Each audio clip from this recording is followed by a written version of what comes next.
Anyway, so welcome back, everybody. I know we took a little bit of a hiatus here, so just a quick little, just a quick refresher on everything. You guys have made your way to the city of Yanrel, along with the wizard Robin. Specifically Robin Tworb. I know we haven't said his last name a whole lot, but this wizard had been a researcher of magical stones with strange and unique arcane properties, and in the business of transferring them back home. He was ambushed on the side of the road, him and his party, by bandits and a very unique monster that he didn't go into much detail about. He, quote-unquote, stole some of the artifacts that they had been transporting to ensure that they did not fall into anyone else's hands. Also, it's his life's work, some of it, so that he's very protective of it. And on his way out into the cities that he has been scrounging through just to try and make it back home and to, a respite of safety, he unknowingly began sleeping with one said magical stone under his pillow, and, unbeknownst to anyone else, began sleep-talking spell incantations. This started causing several very hostile and malicious magical effects to erupt in the village where you all met up. Deduced what exactly was going on, everything that I just described, and currently have made your way to Yanrel, just kind of in the hopes of escorting this person who is being drained of his magic, and or some of you just not trusting him in general. I'm not going to say Helena's name because that would be rude, but one of you just really does not want him to hold on to that rock. In the time where you guys have gone on to there, you guys have made your way to Yanrel, and in the hopes of finding the proper herbs that would put Mr. Robin to sleep properly so that he may keep the stone close to him without any worries of activating the rock's unique properties. You guys have gone to the Fey Emporium, which is run by a wood elf named Elaloth. She has said that she's unfortunately fresh out of some of those specific herbs due to a druid named Ivy Farlight setting up, basically taking over the grove through the use of cursed treeants. You guys made your way over to the grove, thanks to Elaloth's pristine directions, and it being her kind of used to be her bit of her stomping ground. And she specifically requested that she would give you a bit of a discount on things and such if you were able to drive out the treeants, and through her own vendetta said that it would be a bit more of a bonus or just a plus to her if you could also deal with the druid Ivy. While she herself has not made any particular reappearance or any kind, you haven't met her. You guys did make your way to the grove, and as you can see, encountered the treant. Well, it used to be singular. As the battle ensued, it called upon reinforcements and awakened other trees within the grove to try and defend itself, where the summoned bear pack that I believe Elcod created. Yes? No? Correct. Yes, that Elcod brought forth. They were a great help with dealing with the original treant, and unfortunately, some of those other bears were used as meat shields due to just some nasty friendly fire. Just due to other people. There were also weapons and that were thrown far outside of anyone's reach and potentially now need to be recovered as such. So, just to recap things very quickly, you guys were tasked with dealing with the treants, gathering 2 of the herbs that would help Mr. Robin properly get a good night's sleep without any, arcane worries. Those 2 things were specifically being Skullcap and Valerian. One of those herbs grows on the vines over here. We also had a nat 1 on that where you guys just ripped out a full vine and almost didn't failed in gathering it. And more of the herbs could be found covered and encroached in areas where it's just surrounded by other plants. So your list of tasks here is deal with the treants, potentially gather the herbs. You could also try to leave that to Elaloth or Robin, since they're a bit more well-versed in that. And track down and deal with the Druid Ivy, should you so choose. But for now, you guys are just coming off of the remnants of the battle with these 3 treants. All of them lie down either burned or chopped apart or clawed apart in the bear's case, and unmoving. They are all dead. And combat has properly ended.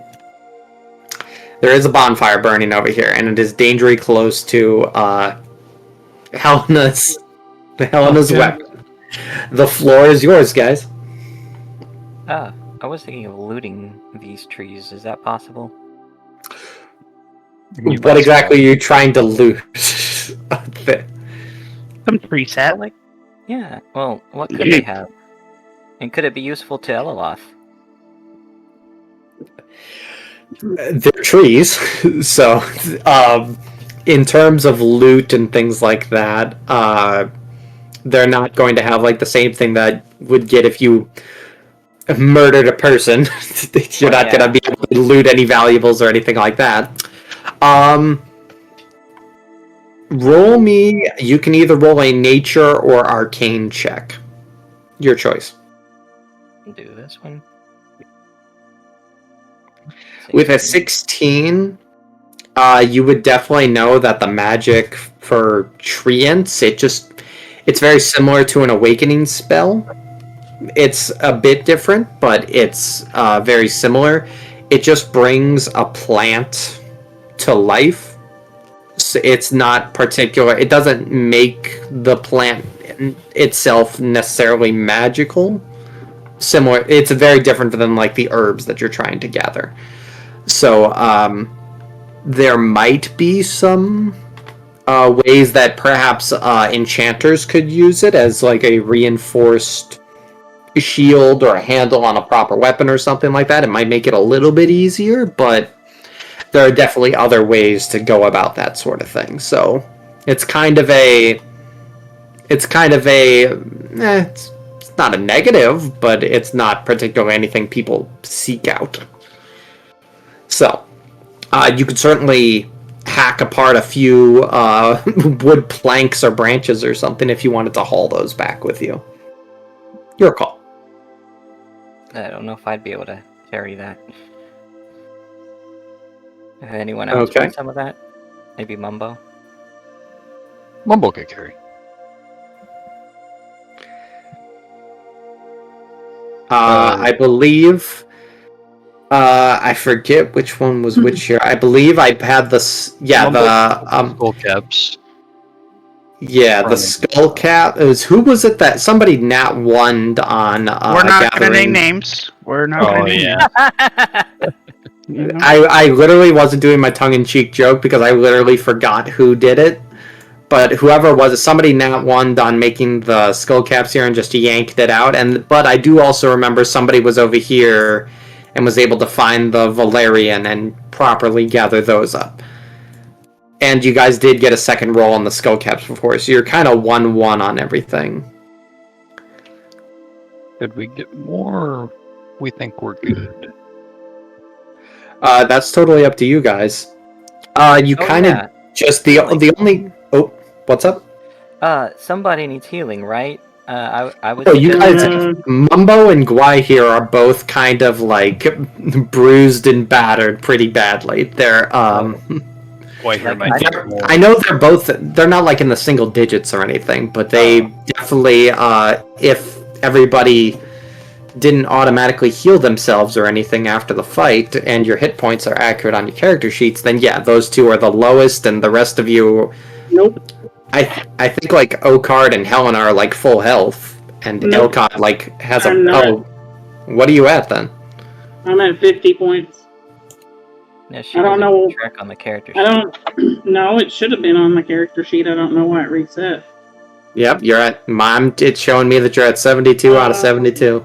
Oh, do I still have is my thing also still active?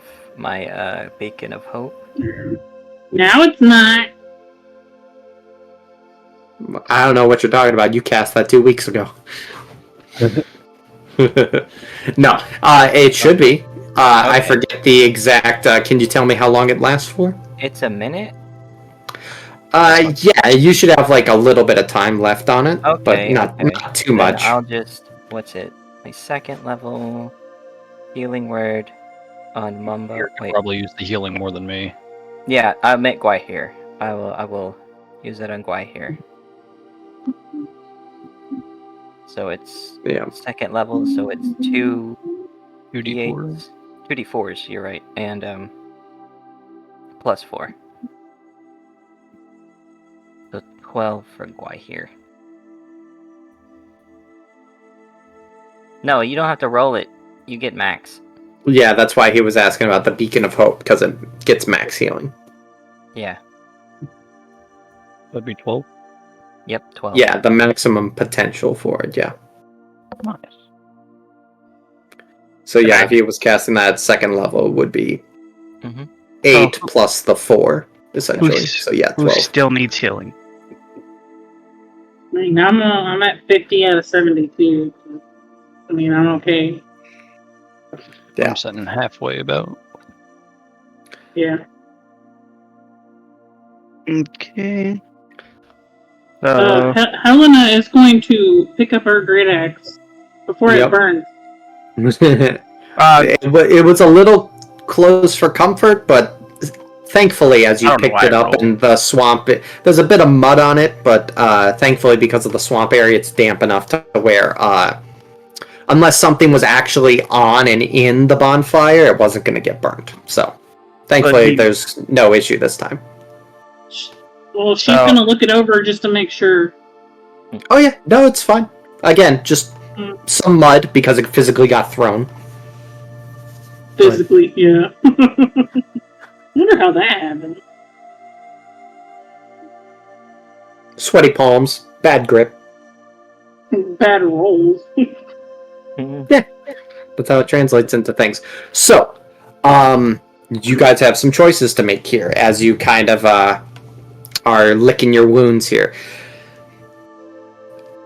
At the moment, it does not appear that the druid herself, Ivy Farlight, was present, or at the very least, if she has not made herself known.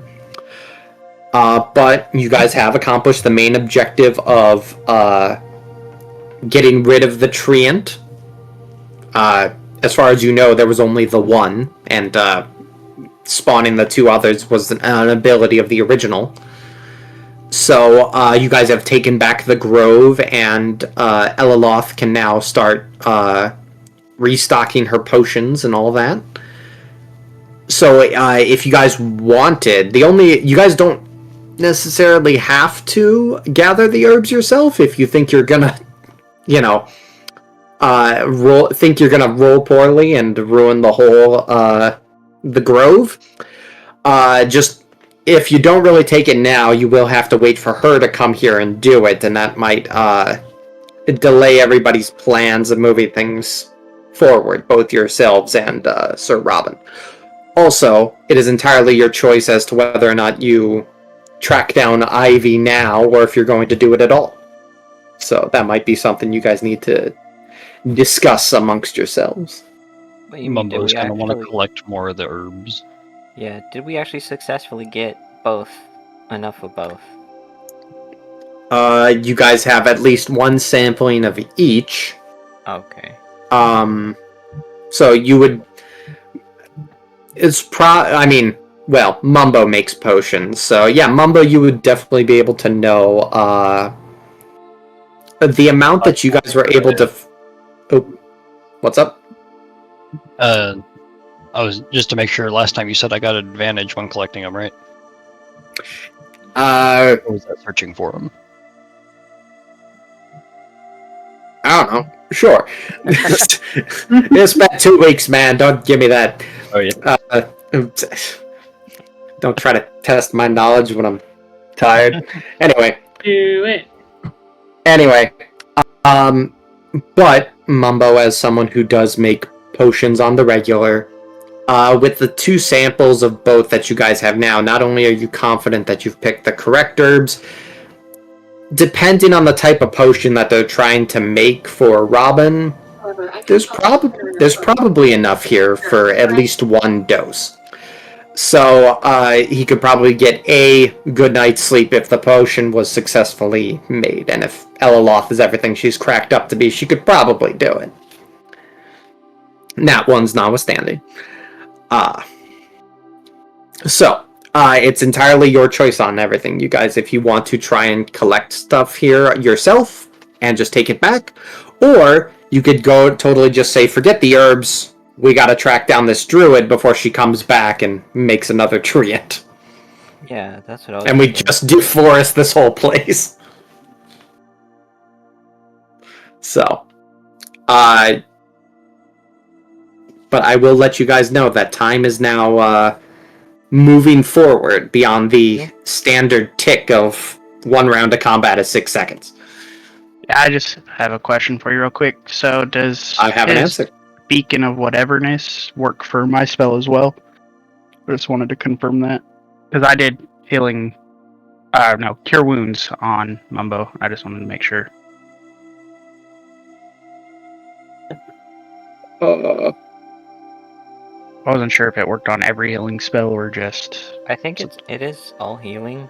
Beacon of Hope says it bestows hope and vitality. Choose any number of creatures within range for the duration. Each target has advantage on wisdom saving throws, death saving throws, and regains the maximum number of hit points possible from any healing. Okay. Yeah, it's not so much that it's like the caster grants Yeah. healing, it's that the people that he chose within their, like, when he cast the spell, receive the maximum of healing. So if Robin was somehow popped up and showed up here and you tried healing him, you'd still have to roll for it, because he wasn't here when the spell was cast.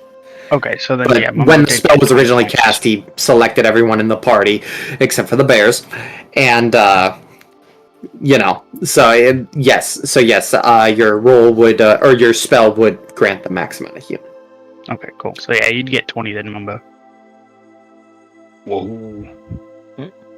So yeah.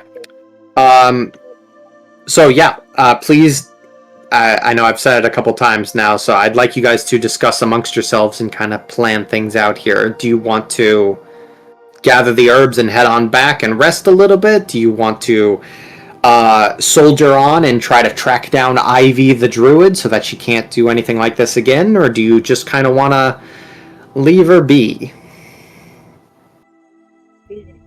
the whole reason we came out here was to go after You're her. a little quiet there, Helena. You might be far from your mic. Maybe. There you go. I said, I mean, the whole reason we came out here was for her, so. Yeah, do we want to just go with the herbs, or do you guys think we should actually take care of the druid too? Maybe we can convince the druid to leave. We do have one with us who could talk to her. Druid to druid, Yeah. maybe. Elcott, And how do you if feel that don't about work- if that don't work? What? I could probably persuade her to leave.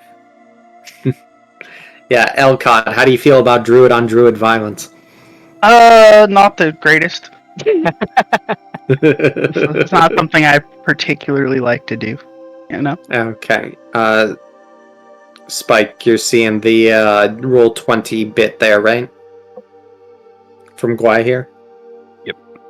And it's not exactly a line, but it just says Gwai here here, doesn't like leaving the druid out there, and he thinks we're all feeling a little squishy. That's true. I agree with We that, find and a that's place to rest then. that's kind of where I went to go sit down behind this like little wall thing, just to Yeah. I mean, breather, you know. you guys don't have to stay here.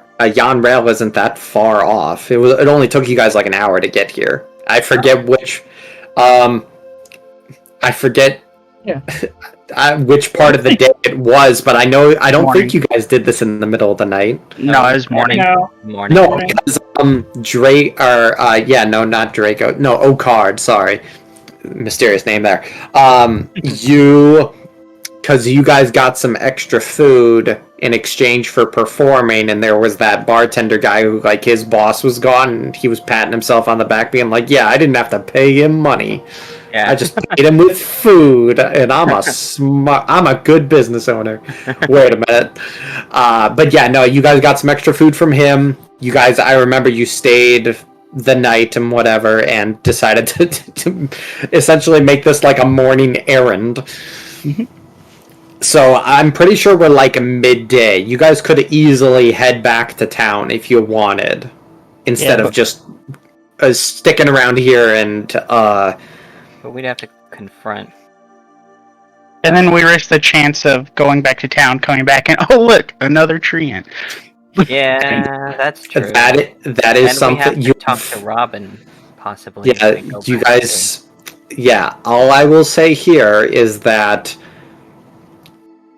the characters that you are not present right now are still out doing things and living their lives. So you guys, your choice to either soldier on could have positive or negative consequences, and you guys heading back could have positive and negative consequences.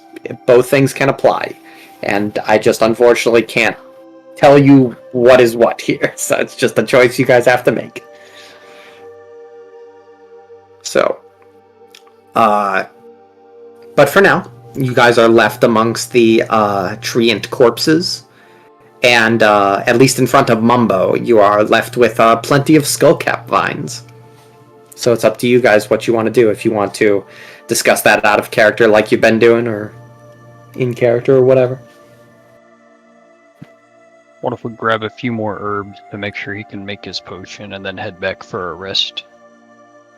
And see if we can find some information on the druid.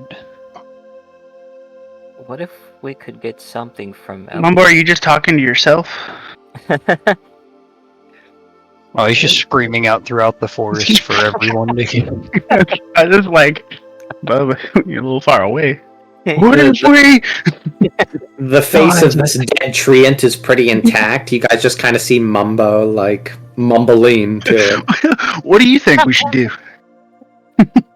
Mr. Fallen Tree, what do you think of my idea?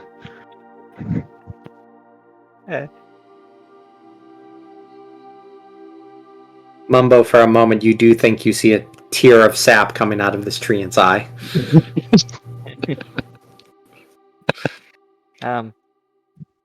What if we could, if we get... Helena, where did something- you go? What if we take He's next something to Oh, me. there she is. I'm over there. No, I saw it. It was Elcott that was cut off. I only saw 4 tokens. I was like, where is she? Chaos. That's what I told you. Remember? What are you, Batman? Right. Could Rico someone, saying, "Look, could someone check if we could find some other herbs or other things used for potions around here? Maybe Mumbo would know those especially. Hmm. Because we could go back to if we go back for rest, it might also be wise to get some potions if possible. We go back to Yeah. the elf lady. Okay. Mumbo doesn't mind looking around." I just think if we leave, we risk the chance of our so-called druid friend showing up and summoning another treant. That's why I suggested getting potions this time.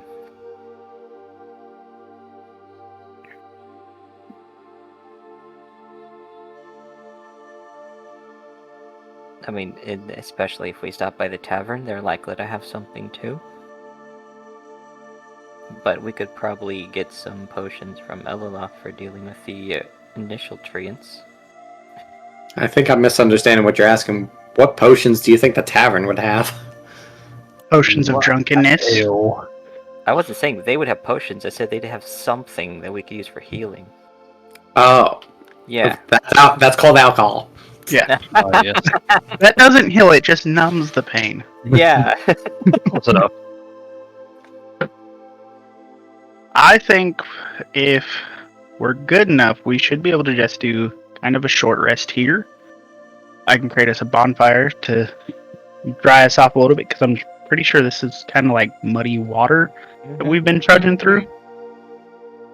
Is that Yeah. right? That I'm seeing like Yeah. the dark green Yeah. areas. So would a short rest actually Swampy. heal everyone? A short rest.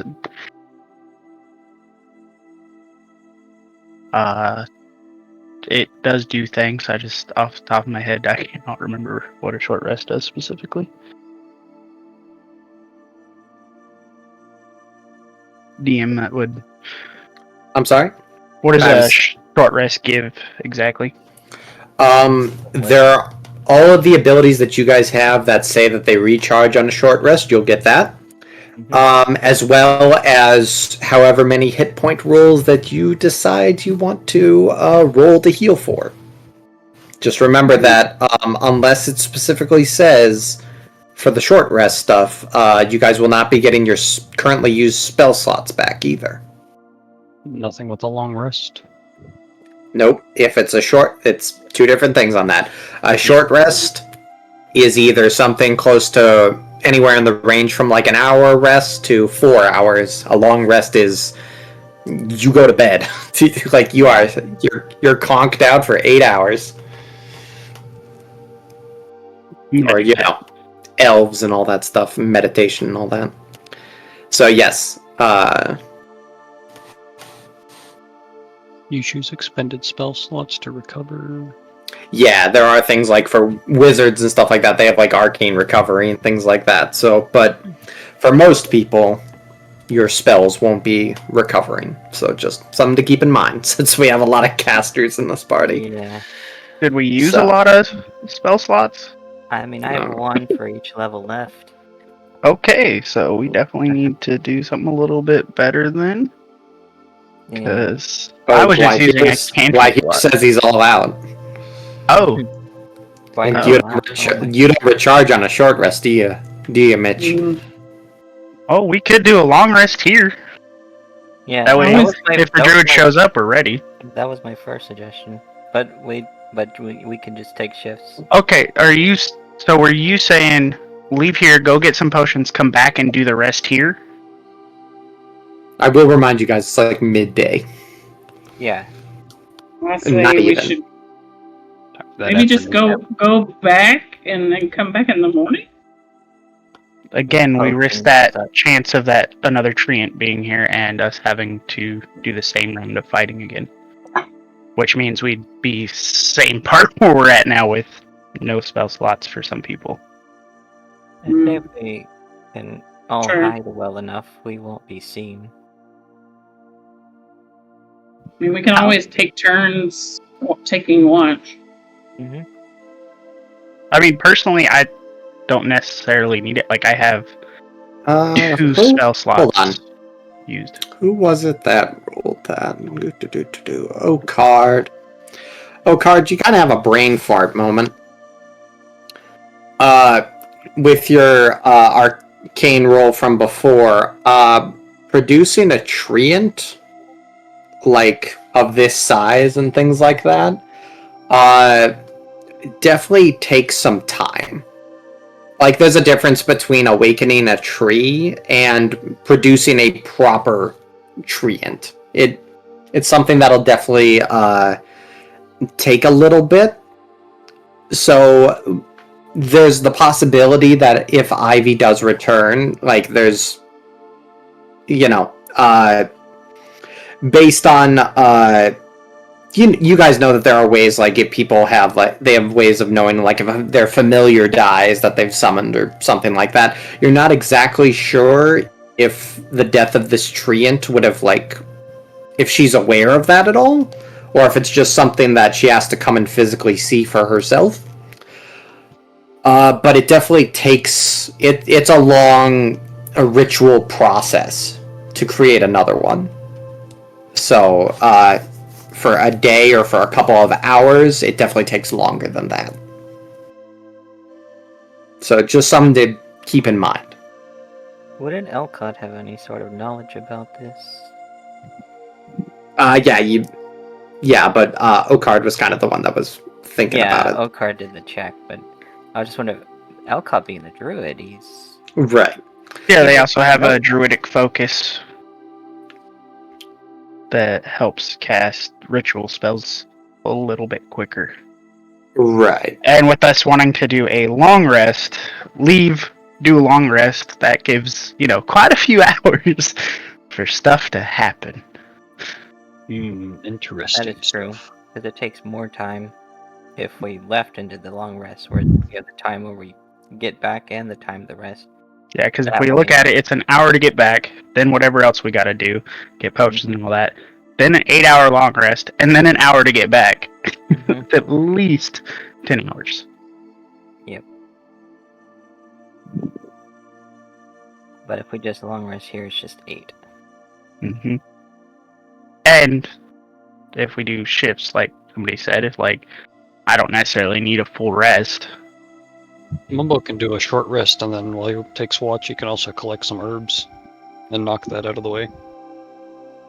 I like that idea. That way everyone gets their rest, and we still get the stuff for... Okay. Any objections, anyone? Mm-hmm.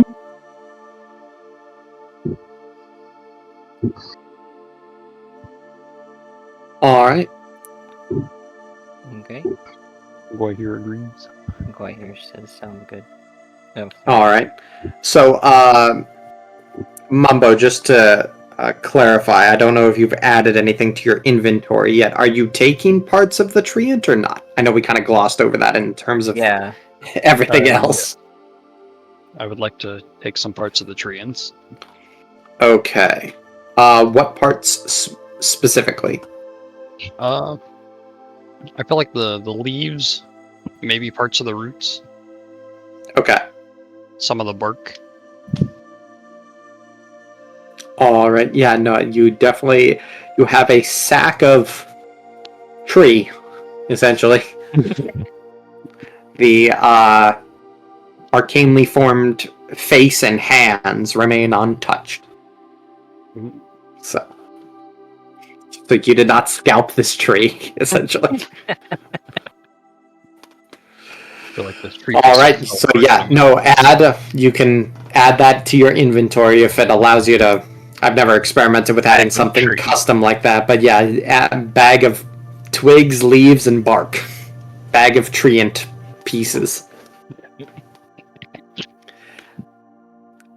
So. Alright. So, as you guys all kind of minus Mumbo, huddle around kind of just on the drier area and set up a bit of midday camp just to hunker down and lick your wounds and whatnot. Who is going to be taking the first watch? Are you guys doing anything before you properly begin your short rest? At the moment, you have a bag of tree and 2 samples of the of each herb that you were sent out here to gather. Mumbo and Guai here could take the first watch. I was gonna say Helena does a ritual, so she won't go to bed at first. Like a spell or just a nightly routine sort of thing? Nightly routine. She stays up and writes in her journal every night. Okay. Well, again, it's midday, so. Yeah, it's midday though. If she's resting, she's writing. Okay. Okay. What is this? Who Bonfire. made this? Thank God. Gotta have something cozy to sleep by. That, and there's kind of like a little entrance there, so you know it kind of helps from anything yeah. sneaking up on us. I mean, there's also a little open space. Well,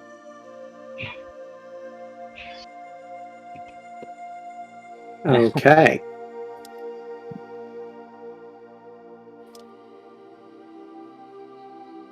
All right. So, my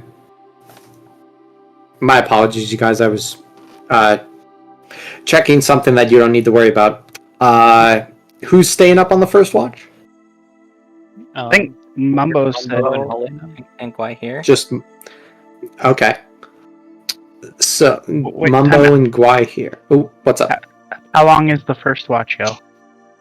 Because Guai here needs a long rest. Oh, That's true. Yeah, Guai here. Mhm. You need I to was under the impression we were doing a short rest, people. Oh no, we're doing a long rest. Sorry.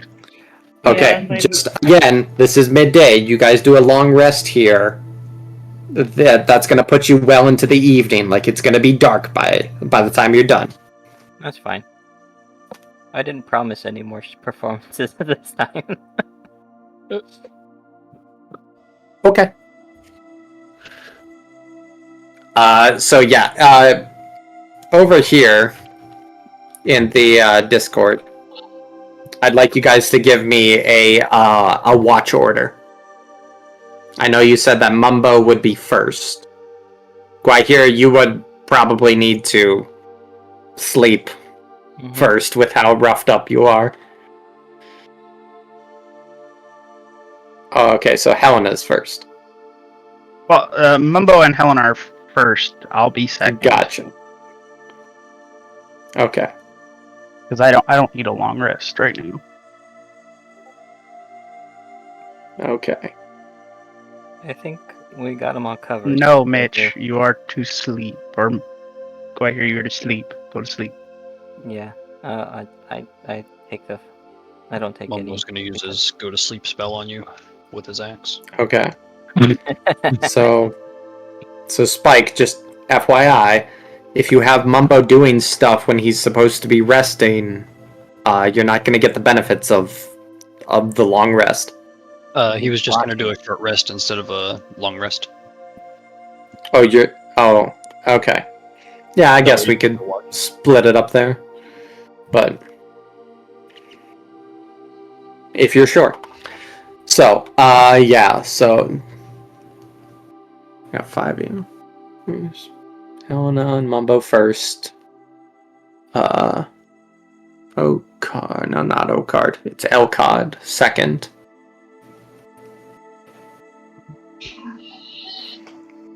Oh, okay. Alright, so yeah, we got our 4 shifts here. Pardon me a moment, guys. I need to roll a few things. Oh no. Nope, not allowed. I'm sorry, I didn't know you were the DM here. A lance. I'm not! But I blame God for everything. Oh, sorry.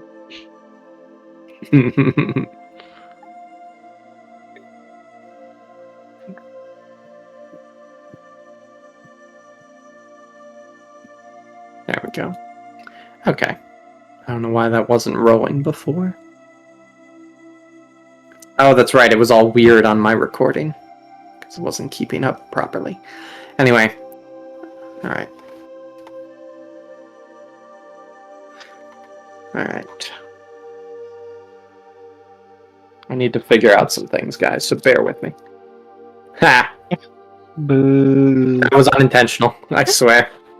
Boo.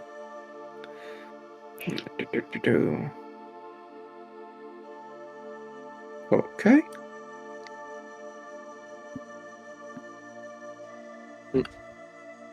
That's right. If you heard that noise, that was my stomach. Jeez, eat something, sir.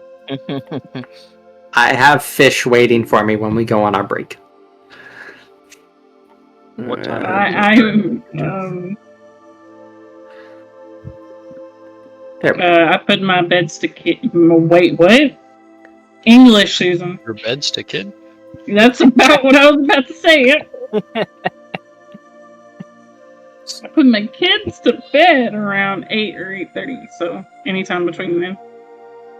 Which that's in like an hour and 40 minutes ish. Wait, how is there 5 of you, but we only have 3 watch shifts? We have 2 watch shifts.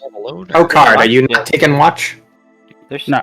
Don't we only need 2 watch shifts because one's Yep. doing 4-hour and the other's doing 4-hour because Yep. Elcod is going to take the second shift because he only needs a short rest. So he'll take. Oh, 4 hours gotcha. and then I he'll take missed the that second part. shift. I just figured if the first 2 people were doing it together, that would make it 4 teams, and everybody would just take 2 hours. Okay. All right. So yeah, it'll just be Elcod on the second half, and then Mumbo and 2 2-hour shifts there, so everybody still gets along. Gotcha. Okay. So Mumbo and Helena. Mumbo, if you want to roll me a survival check for your herb gathering as you do your short rest here. It's an 11. Oh no. What was the DC that I set? I know I got it here. I think I fall just below it. I think so as well. Unfortunately. Thankfully, you did not damage the herb, but you have not had a lot of experience properly harvesting skull caps, so you're a little hesitant here. You're like, do I go this far down on the stem? Is that going to allow it to regrow, or am I going to ruin it? And you're eager to take these herbs, but you're also very hesitant to make sure that you don't screw it up, because you also know how you know the fury of an herbalist when someone messes with their herbs. All right. You either experienced it yourself or bad tales from the past of goof ups that you've had. So you know definitely to be careful. Helena, what are you doing in this midday nap session? Like, you guys are third shifters. She's just sitting, watching over everybody, and writing in her journal. Okay. Anything particular of note that you're writing that you want to share? Or is that is the whole reason it's secrecy? Is that why it's going in the journal?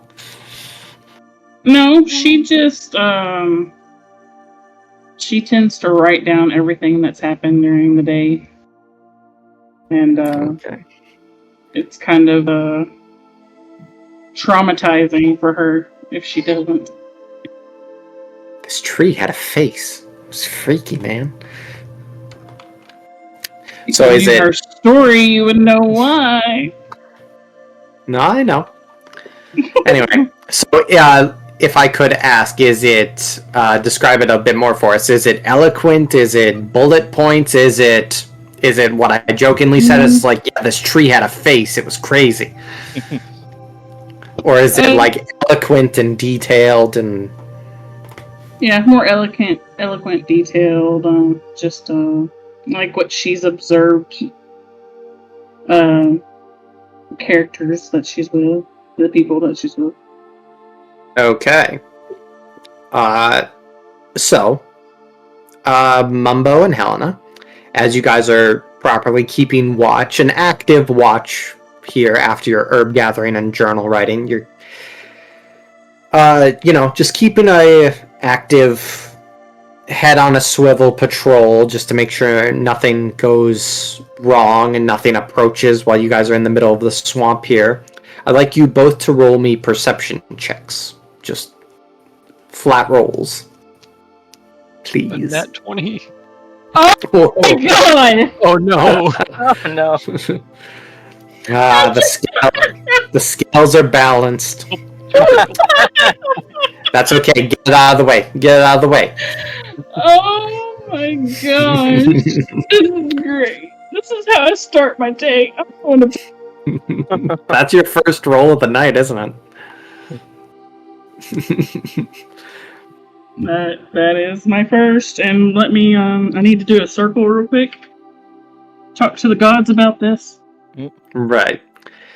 Yeah, Helena, you gave like this. You already, when everybody kind of decided that they'd be hunkering down for a long rest, you had already kind of gone over to the bonfire and whipped out the journal and just needed to make this entry for this bizarre encounter with these treants that you had. And just kind of haphazardly and subconsciously just gave the thumbs up when people told you that you'd be on watch. Your nose is buried into your journal as you pore over the details, make new entries, read the old ones. And unbeknownst to you, if it weren't for Mumbo, would have left your party completely open. Like, if you guys had actively had people tailing you and coming after you, and you were the only one on watch, one of your party members could have easily died in their sleep. And by like a nat one would have permitted one of your sleeping let's take Guai here as the example here. You would have noticed someone firing a crossbow until the bolt made its way into Guahir's neck with a nat one. Oh my gosh. Thankfully, no one's targeting you with a crossbow. And also, thankfully, Mumbo rolled a nat 20. So just keep that in mind. I totally don't want to play today. Y'all remember when he asked us if we wanted consequences for Nat 1s, and we're like, heck yeah. That was session 0. This is why we have session 0s on stuff. Yep. Mumbo. So, thankfully these two things kind of cancel each other out. Mumbo, as you kind of apparently just stand in a daze over with everybody else, you eventually make your way back over to the group. And as you kind of notice that Helena is not actively neglecting the party, but just kind of caught up in her feelings and caught up in translating them to her journal, you take a much more active approach. As you kind of stand watch on there, you definitely keep your head on enough of a swivel in your own kind of swaying patrol around the camp. And it's definitely... You don't notice anyone else make their approach. Like, you guys have been here for a couple of hours now. A few hours have gone by. And you haven't noticed anyone else.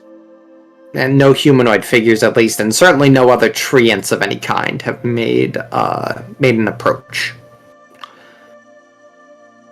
You do notice, however, a singular bird that sits up in the trees over here. You do not know when this bird made its approach, or when it started sitting there, but after you noticed it, you kind of noticed that its head had been unnaturally turned to the side.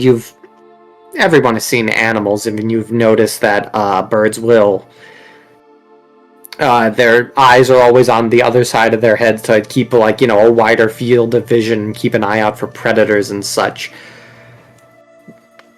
It's very bizarre how long this bird has been regarding you and your party for.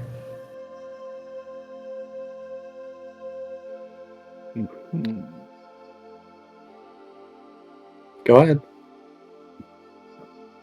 Where did you say the bird was? Up in the trees, about over here. I don't know how zoomed in or out you guys are.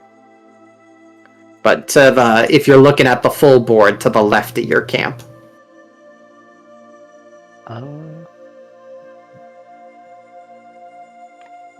Mumbo's gonna slowly and cautiously walk up to it. So with a nat 20, I will let you know one thing. You've definitely noticed this bird, and it definitely looks like something that you've seen around here.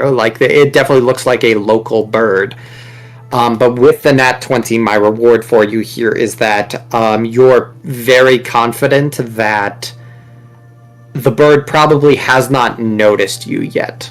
So you can essentially go about your watch, quote-unquote, stealth observing it.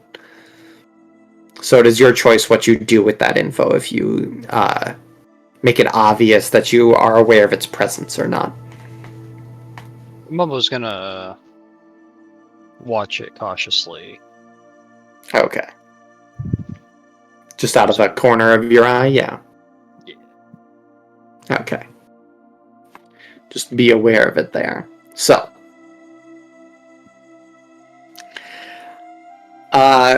As you guys, as the hours kind of go by, do you do anything else?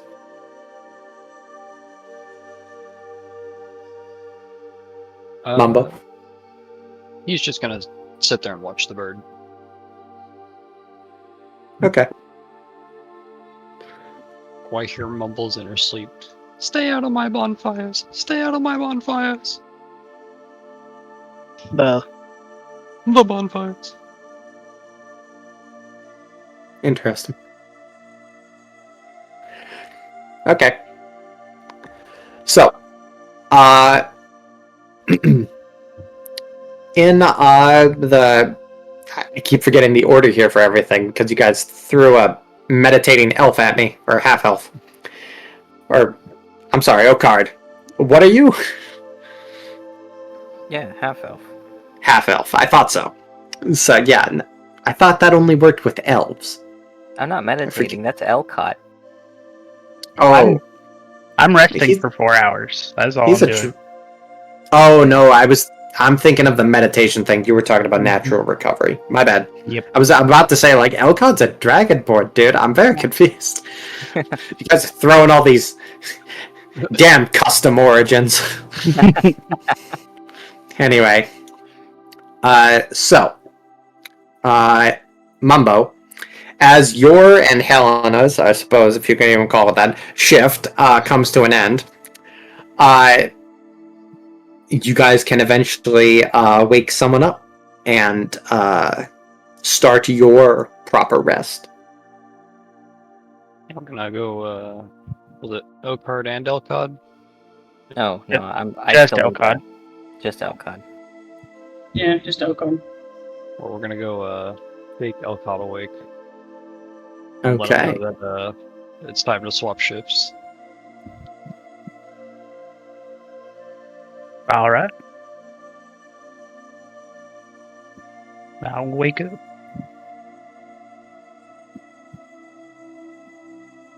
As you guys just kind of get up and make a bit of noise, as it's still kind of midday, there's no particular need to be quiet, and you just kind of, Elcod, especially since you're closer to the rocks, you kind of knock a few over and it just kind of boom, boom, boom, makes some noise. Mumbo, you notice that the bird flies Oh, off. my bird. The rock's falling over. Do the sleepers have to make any rolls? No. Okay. Yes, I'm gonna roll Giant roll me a bird. con save to see if you successfully get a long rest. That's the hardcore version of these rules that we're playing now. So, Elcod. Mhm. Helena, you can start applying your long rest. Mumbo, you said that you would be trying to gather herbs, so you're only taking a short rest here. So apply your stuff for that. Elcod, if you could give me a perception check, please. Yep, Because you're taking up the last 4 hours of this watch, correct? correct. Okay.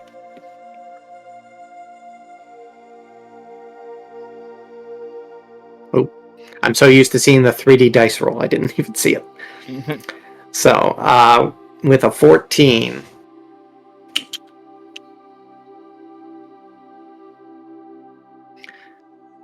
I need to roll one thing. What's the code that you type in the Roll20 for it to be a private roll that like only I can see? I believe you can right click on the. Wait, it doesn't On the advance. dice. I think if you switch it to GM roll, I think that might Yeah. hide it.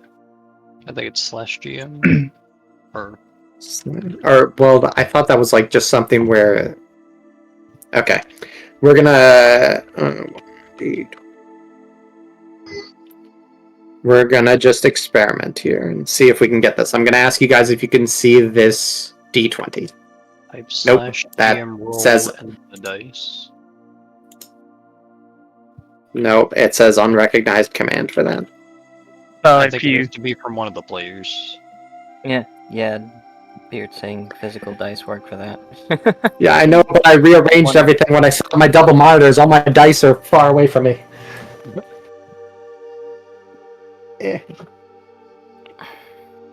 Crap. Anyway. Apologies, guys. One moment.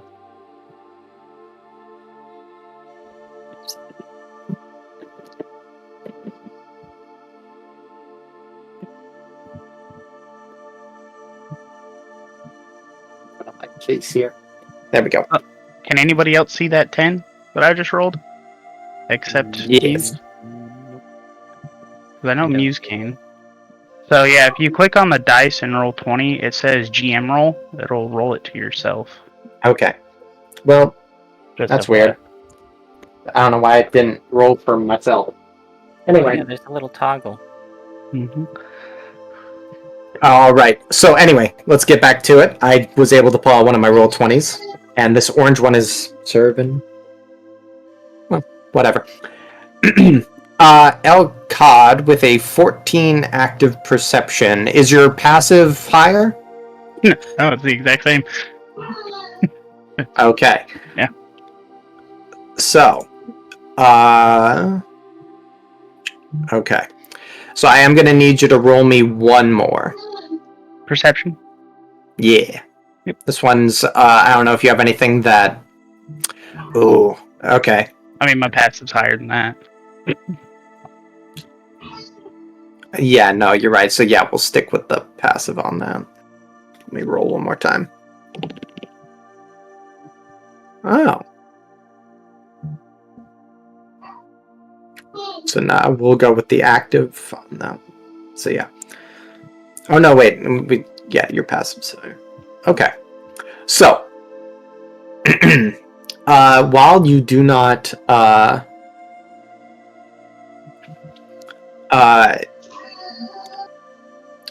as you're kind of woken up to take your active, your watch here, you don't notice anything in particular, and you almost feel like that you hear something off to the sides, and it definitely sounds similar to how animals sound when they're like rushing through the bushes and such. And after that, your watch ends without incident. Ew. All right. So, have you guys finished applying your long rests for the most of you? Short rest for Mumbo.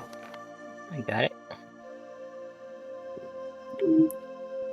Short rest for me as well, but already did it. Short rest was all Okay. I needed.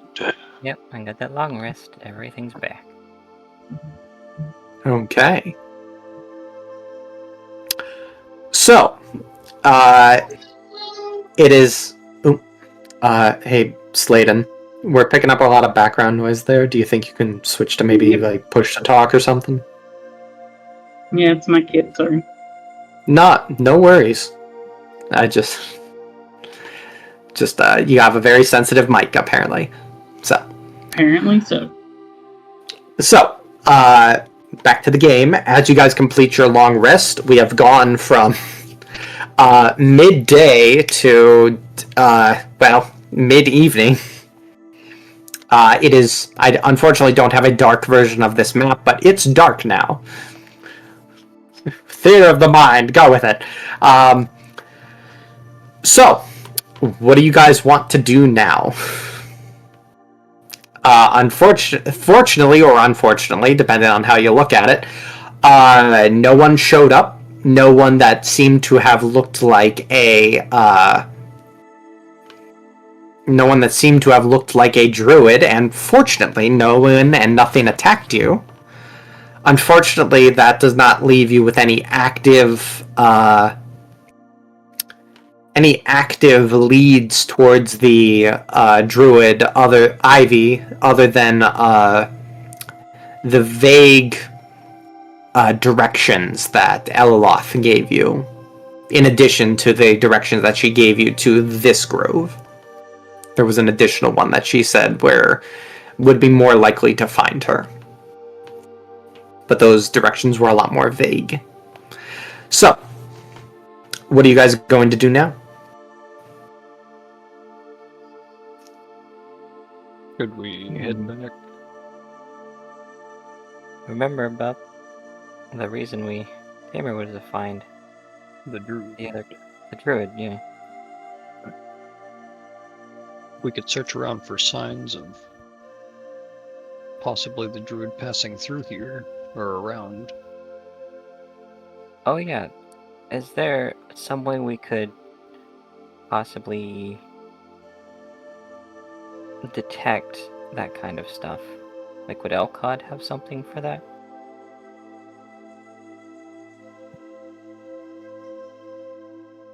I mean, technically, but it's more just detect magic.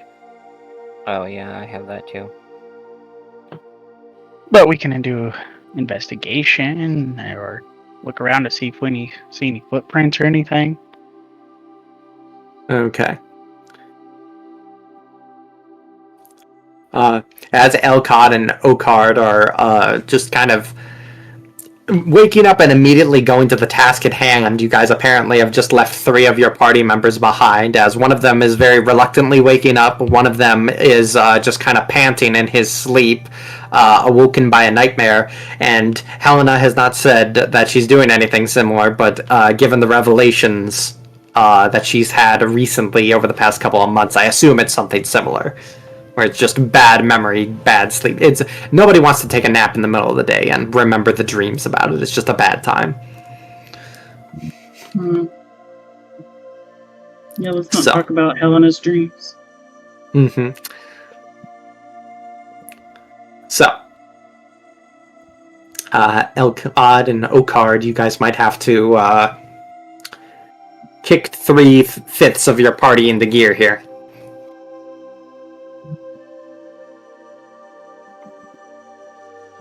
You know, I kind of wish something I had would inspire literally everyone. I mean, you're looking for a druid. Might as well go looking for. Unfortunately, Bardic Inspiration only works on one person. Yeah.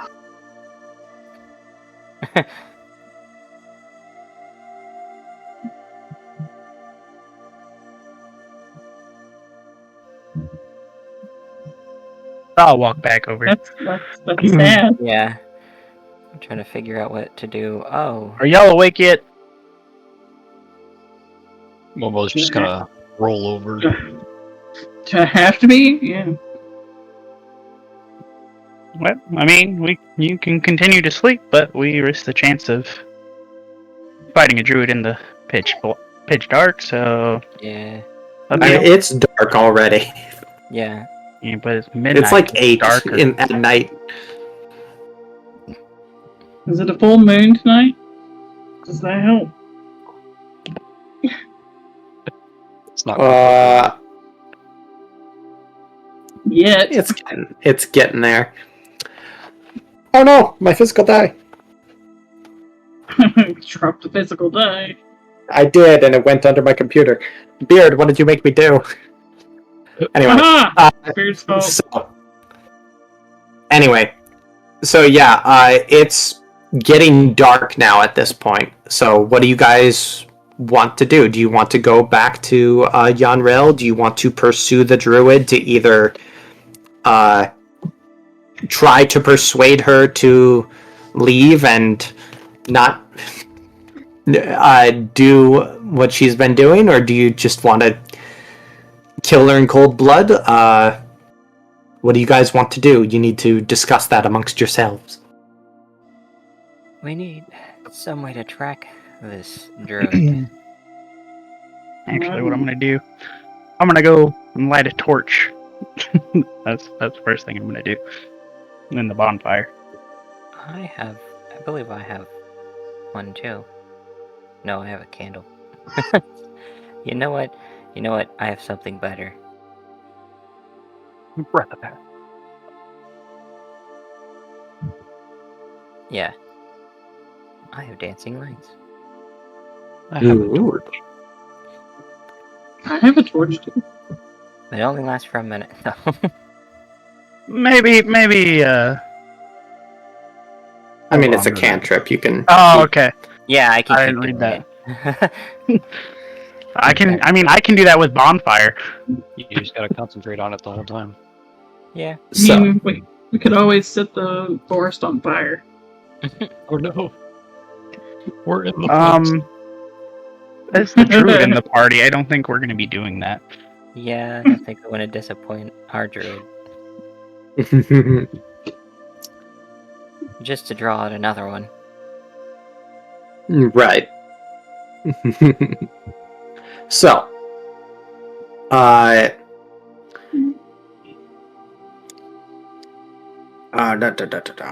apologies, you guys. So, you guys you're not going back to town? Is that what I was hearing? You're trying to track down the druid. Correct. Okay.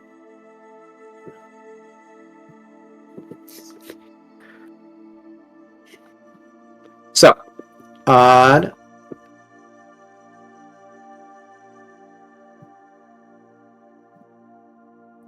okay. So, as you guys kind of make your decision the early night to go hunting down a druid on her home turf, I would like everybody to roll me a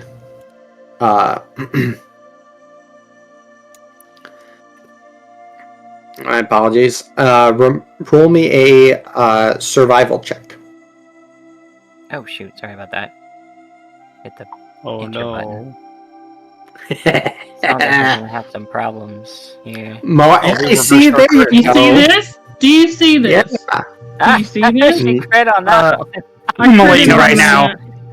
Do I Mumbo see a thinks nat himself. 20? I'm afraid not. I'm totally gonna need you to roll for it again. I'm kidding. I have a foot you can kiss. No, nice job. So yeah, with Mumbo trips and falls into the mud, and he's like, that way.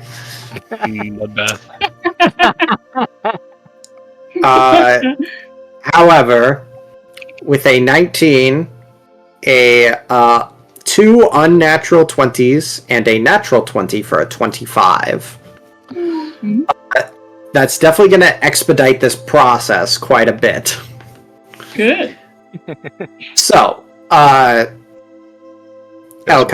Helena, Gwaihir, and Okard, as you guys see Mumbo is absolutely... Spike, tell me something. Would Mumbo be the kind of guy to walk in the lead and be like, I know where I'm going? Probably. Is he that kind of guy? He's gonna wander off, sidetracked from Okay. the party. Okay. As Mumbo kind of wanders off, just resolute that, like, his wandering off will definitely be able to contribute in some form or fashion, and you just have to trust the process. He trips and falls over flat first into the mud, and as the four of you go over to check on his goofy self, you guys recognize a few things. Over in this tree, over here, and into the bushes down below, there is a very distinct trail in the bushes, going through the mud, over through the puddles, and it heads north. It is the very same direction that Eloloth told you that Ivy's underground grove / possible hideout was the direction from the herb grove here. So,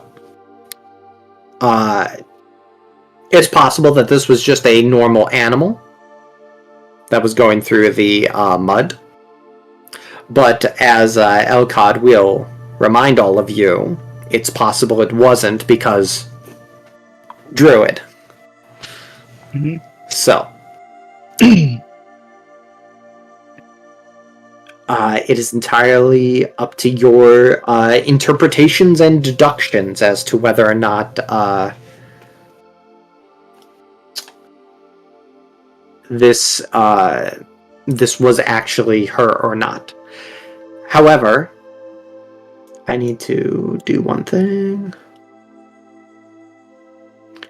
As you guys continue to follow the trail, mostly just by happenstance, it's kind of that awkward thing where it's just like you say bye to somebody, or you just kind of end up like bumping shoulders with a person on the sidewalk, and then you continue going the same direction, and then you take a turn, and you're still going the same way, and then another, and another, and another, and you're just like, this is more than coincidence at this point.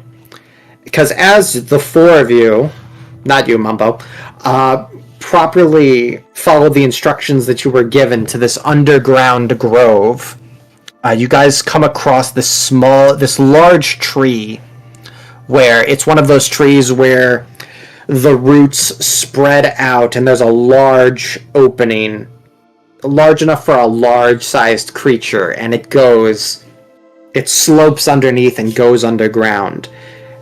And that animal trail that you've just kind of been coincidentally going the same direction as goes right into there.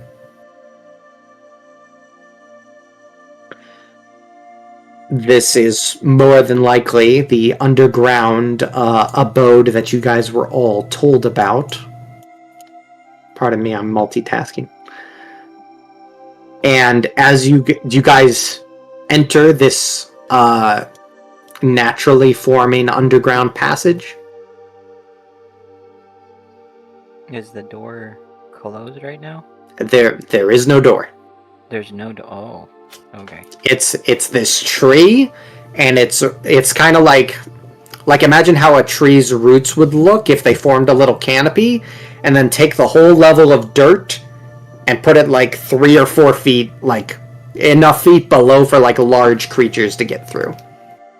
Like it's like a natural forming. It's like an underground passageway that starts at the roots of this tree. Well, I guess this with the lights. I will head in first. All right. as you guys head on down, I'm gonna make sure I remember how to do this properly. Remind me, who among you has dark vision? I do. Okay, is it just you? No, Helena, you're a Helena, dwarf, sorry. right? Shouldn't you? Sorry, I was trying to unmute. Don't Yeah, I have get dark cocky vision. because you rolled a nat 20.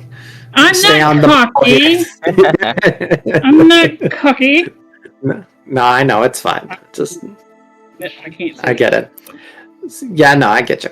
It's all good. So yeah, it doesn't even really matter. I don't know why I'm getting hung up on it, because you guys have the dancing lights. Mm-hmm. Torches.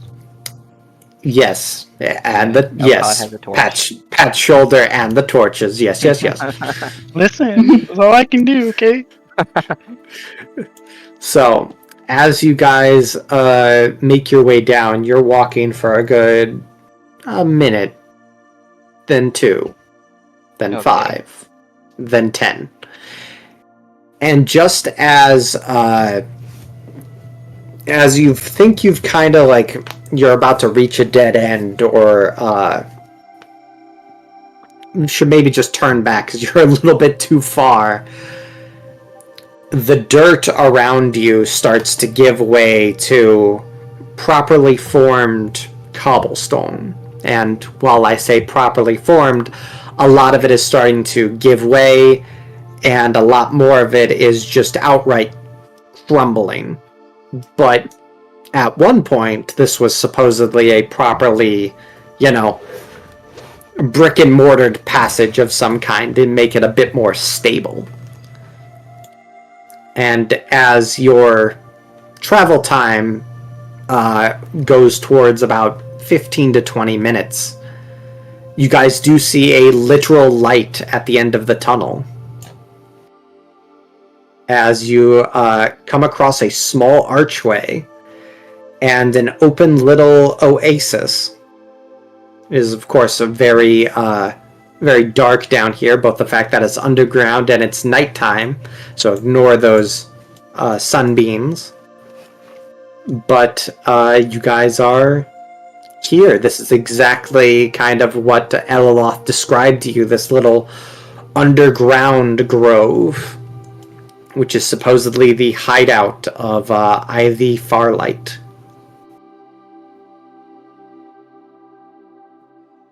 You guys are here,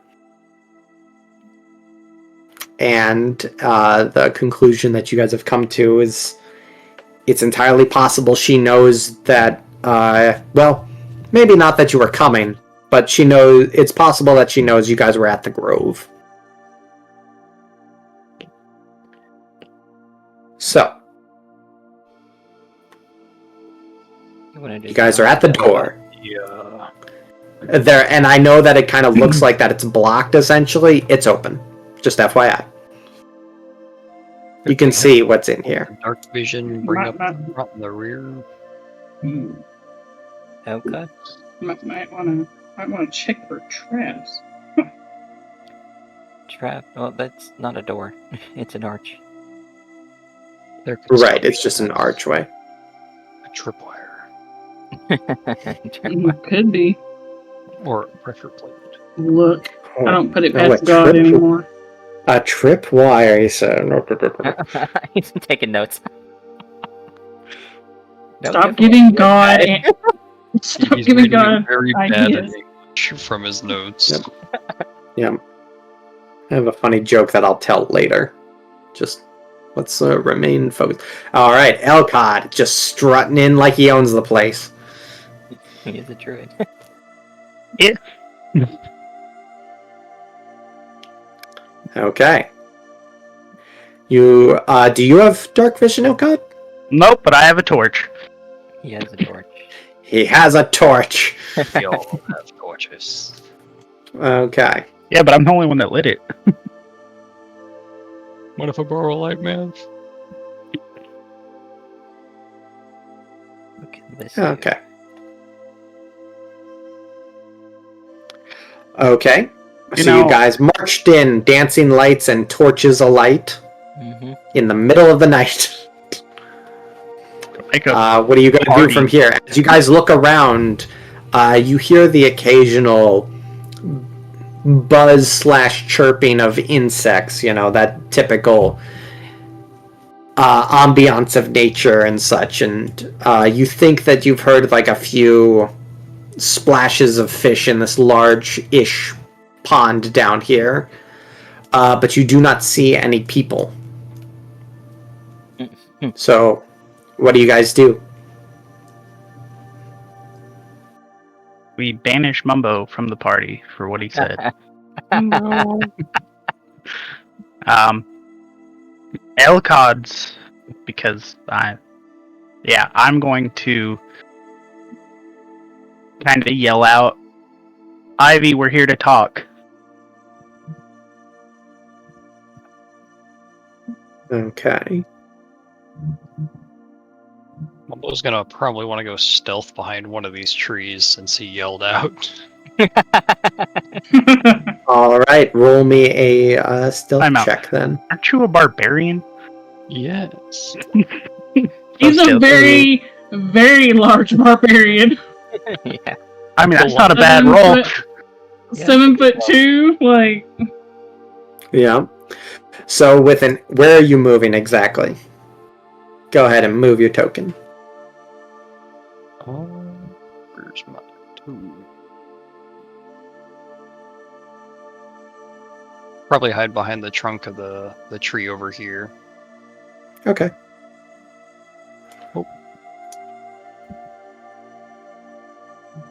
There we go.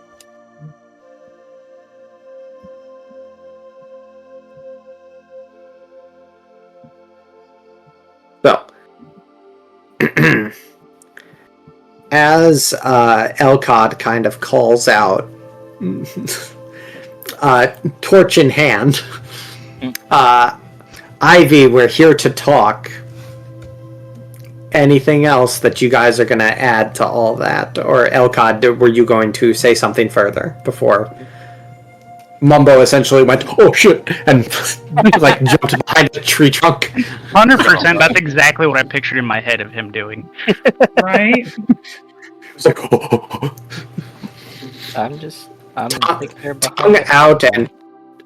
tongue out and everything. He's like, I'm He's gonna stand behind the tree like a cartoon in a light pole. take a step forward and throw the torch down on this dirt. That way it's not in my hand. And say, please come out and speak with us. We do not wish you any harm. okay. I have a very important question here for you, Elcott. When you throw the torch down in the dirt, do you mean that as like I'm extinguishing it, or No, just like not extinguishing it, but like kind of like just almost like setting it down, but like a little light toss to where it's just landing on the dirt and it's fine, like you do IRL. got it? I'm not like Okay. chucking it or like stabbing it. I'm just like lazily tossing, like Right. doesn't So go it's out. still a light for a little bit. Correct. So yeah, it's a bit more difficult to see now that the sphere of light is kind of much further down on the ground like that for you. And I need to figure out. Yeah, my light. It's fine on that. I need to figure out a few things. Immediately cast bonfire, and now look, it's not no longer a torch; it's a whole fire. Right. Burn the whole place down. The trees would not be happy. Hence the reason I threw it in the dirt and not on the grass. Yeah, no, that's a good. That's why I took a step forward. I'm like, oh, that's grass net in front of me. Right. Like, I'm just saying how this looks, you guys. You barged into a druid's sanctum in the middle of the night, torches alight, and said, "Come out, druid." Not judging, just acknowledging. Honestly, it looks like a party Anyway, because we have torches, we have dancing lights. Sorry, I've been I've been double checking some things. So, as you guys kind of have this moment, those of you that have extensive training in battles and reconnaissance and such can definitely, and when you're not sleeping, can definitely recognize the very bizarre feeling of being watched. Mumbo, you yourself also feel that familiar little chill kind of run up your spine, that urge that even though there's a stone and root covered wall right behind you, you feel that urge to kind of like whip your head around and look over your shoulder. And as you do so, you guys see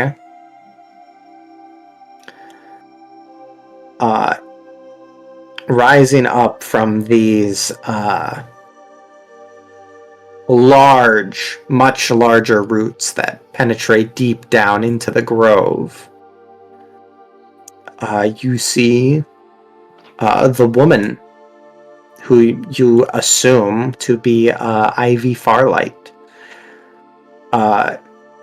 emerge from them, walking out from in between, and she looks at you all. Oop, that's the wrong way. She does a backflip as she comes out of the roots. It's super sick. Oh, I thought she tripped and fell prone. No, she did a backflip out of it, totally. And lands atop them and goes, "Well, I'm here. And so are you. Speak." And as she looks down at the torch that you threw on the ground, as she's looking at you, Elcod, you definitely get the sense that she can see you. So I give Elcod a little nudge from behind. Mm-hmm. Yeah. Why are you here? You ask such a bizarre question. Do I need to justify why I am here in my home? Quite honestly, I should be asking the question of you. Who are you? And why are you here? Well, I'm Elcod. And the village not too far said there was a druid keeping them from collecting herbs, which that's not necessarily what we druids do. Collecting herbs is natural. Why would you take offense to this? It's... Oh... It's not been long since you've left your circle to travel the world, has it? No, I'm rather new to traveling. I'm learning things. Oh... Sweet boy. You know so little about how other people treat anything that's outside of their walls. They very rarely treat it with the proper respect, and if they don't do that, they don't deserve the gifts that it can grant them. That's why I set up my guardian for the grove, so that I can collect my herbs for my purposes. A guardian that I saw you have already dispatched. Unfortunately, it has. Yes, unfortunately. I tried to speak. I'll have to make a new one now. But isn't it our job as druids to try to educate others about the proper way of nature and how to utilize it without harming it? You can only try for so long before you get fed up with people's arrogant ways. I have decided to live for myself and on my own, as one with nature truly. I did not set up... Stop! Helena, she's looking at you. Another step, and the talking stops. Please step back, Helena.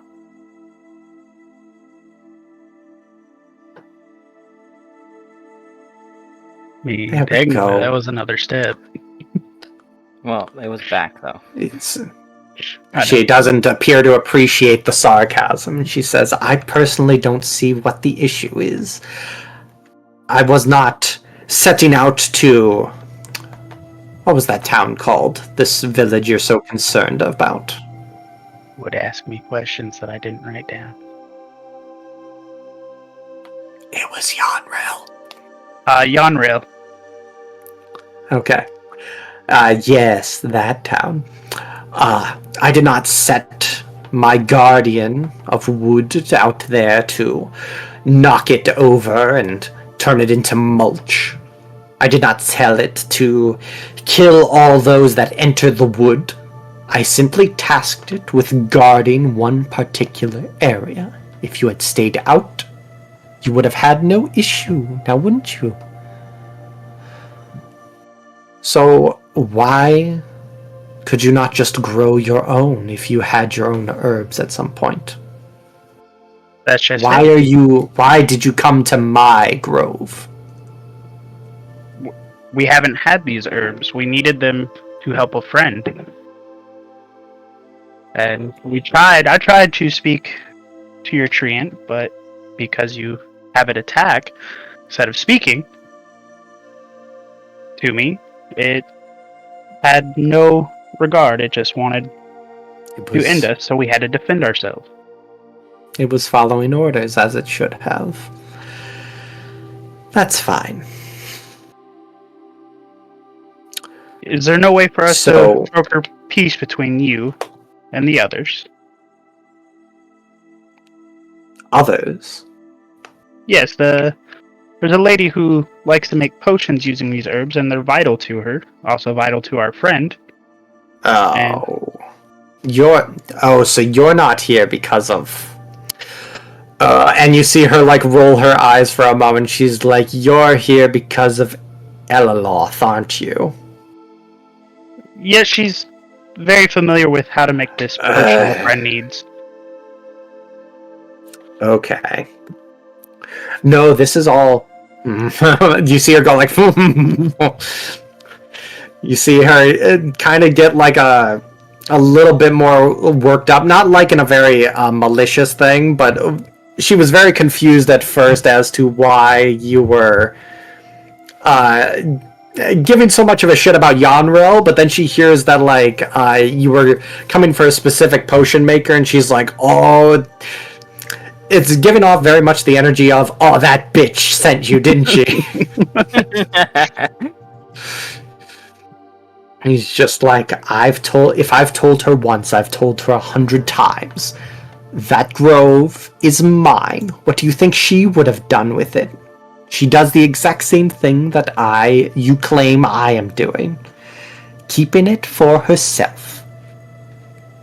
There is nothing wrong with what I am doing. And if you are going to come here, into my home, in the middle of the night, torches and flames alight, and she gestures to both Helena and Mumbo, who she did see behind the tree, unfortunately. You did not beat her passive perception. You come here, torches alight, and warriors armed to the teeth. I can see what she asked you to do. You cannot fool me with the excuse that you came here to talk. She did ask us to deal with you, but she did not say how. This is our choice. We're not wishing to fight. If we can somehow figure out a way to do this peacefully, such as she must trade you goods for these herbs, then that's something we must do. I do not wish to see a fellow druid harmed in any way. If it can be that way. Oh, I need to roll something. Can you do it privately? I hate seeing your rolls in chat. It makes me like, uh-oh. I don't like seeing those. I need to double check her stat block. Don't when you say stuff like that. Well, because it's not, adding the modifiers automatically like the electric rolling does. It's that sort of thing. Yeah. It's totally not anything else. Okay. Okay, well, I rolled for her intelligence. Now I gotta roll for her ego. 25 d10s. Oh. Okay. Hey, Mumbo, So- shut up.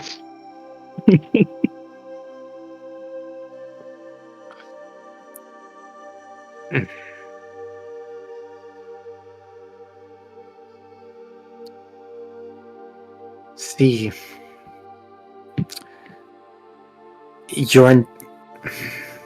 What did you say your name was? Elcod. Little dragon? What was it? Elcod. Oh. Right.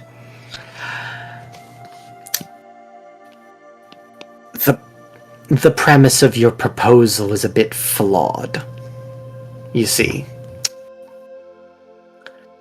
I don't need to engage in trade and bartering when I can simply take what I want. That is how nature works. The strong do what they want. So, and I can guarantee you one thing. And she is looking at you specifically, druid to druid, when she says this. I can guarantee you I'm much stronger than you. You do not need to throw your lives away for the squabble between me and the owner of the Fey Emporium. Leave my home, and I will gift you your lives. We will, if she wishes to squabble over the area that I have chosen to cultivate my plants and such, she can come fight for it herself. How's that for a deal? Elcod's going to take a step forward. How many lives have to be lost because of this senseless feud? If it's not us, it's going to be somebody else, and more people, and it's pointless. Nature is about give and take. There's a balance in nature, and you know this. And if you don't, you've lost your way. Mm-hmm.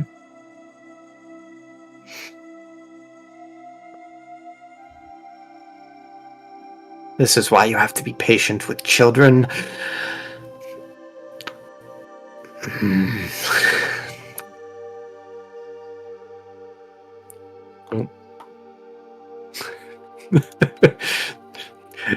I'm getting the sense you guys don't like her from what I'm seeing in the text chats. No.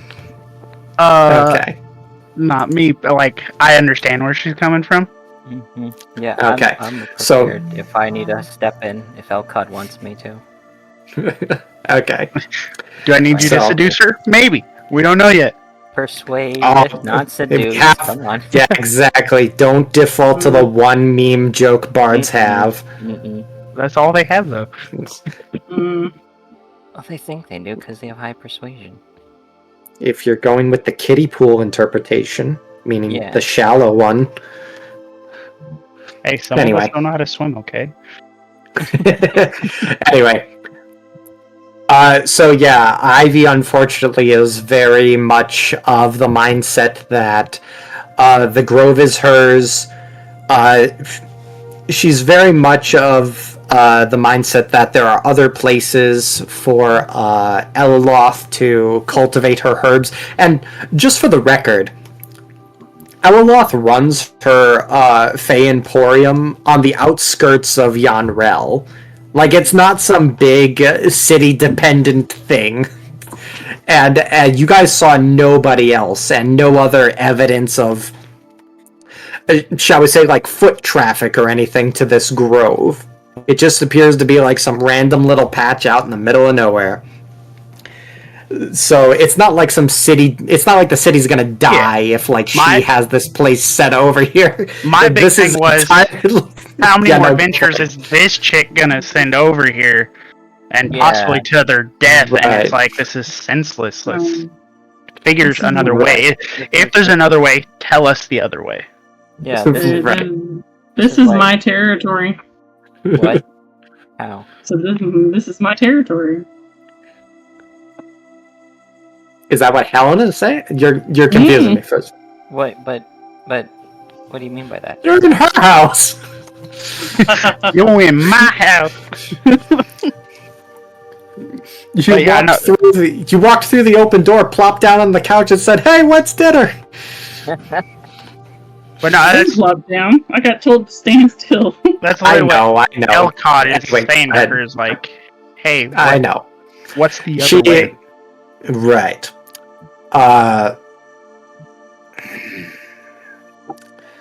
And again, I'll kind of get back into it here as she says, as you kind of like say that and just are kind of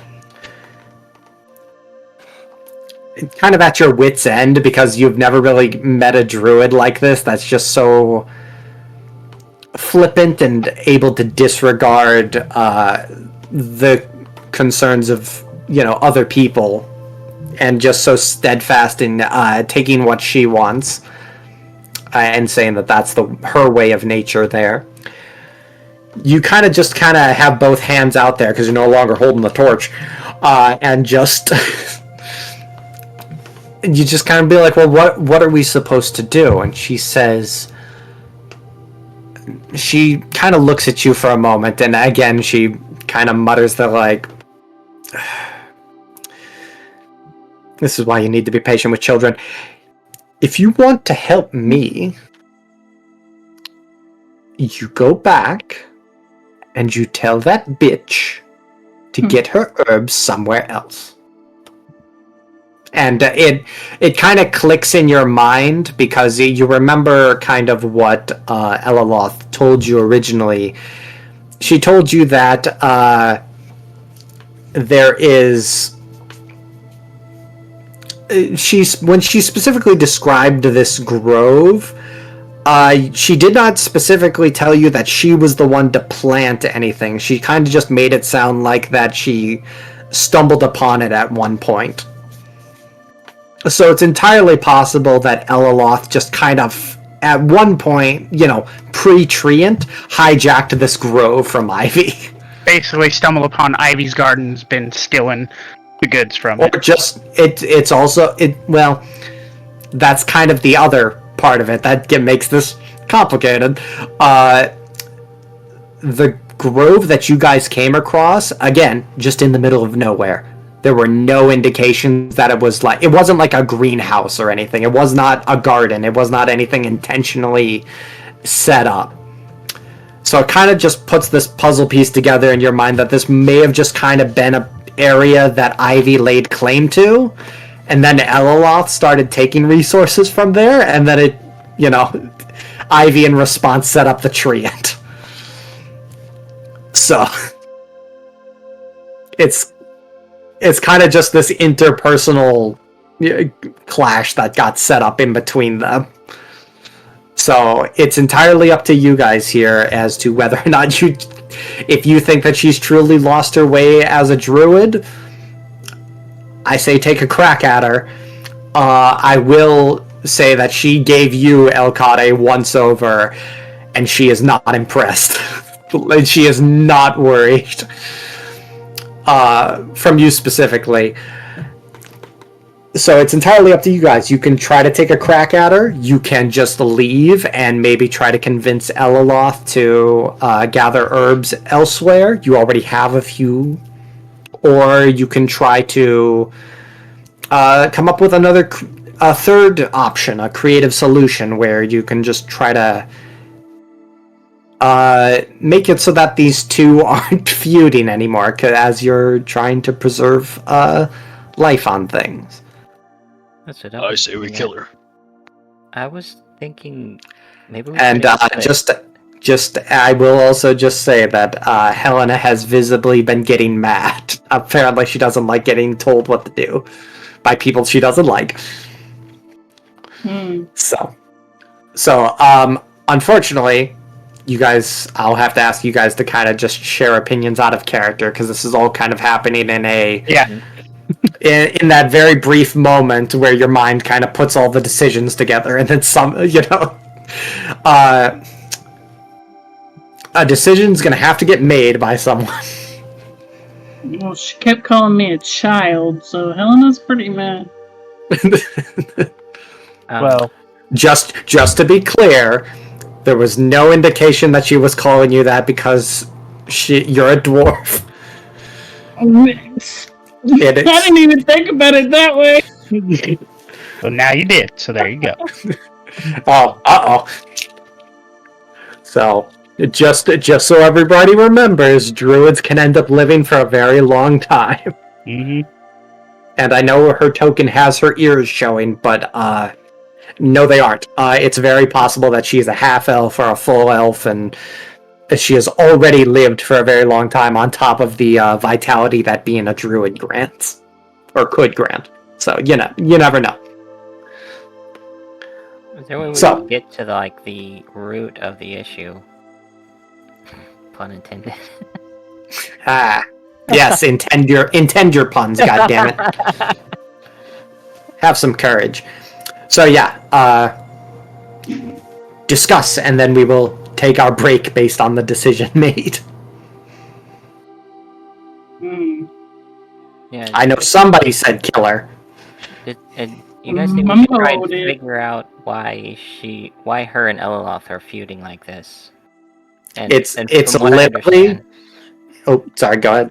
And from what I remember, Eliloth said something to the effect that grove is the only area she knows that such things can grow.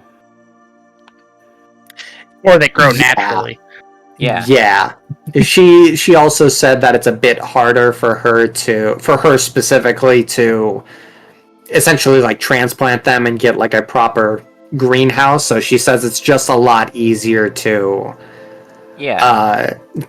harvest them wherever you find them. Yeah, see, that's what I remember. So I was like, that's what I had in mind.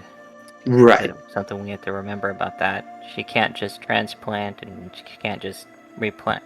Can't just replant them anywhere and harvest them there. And anywhere else is possibly just way too far off for her.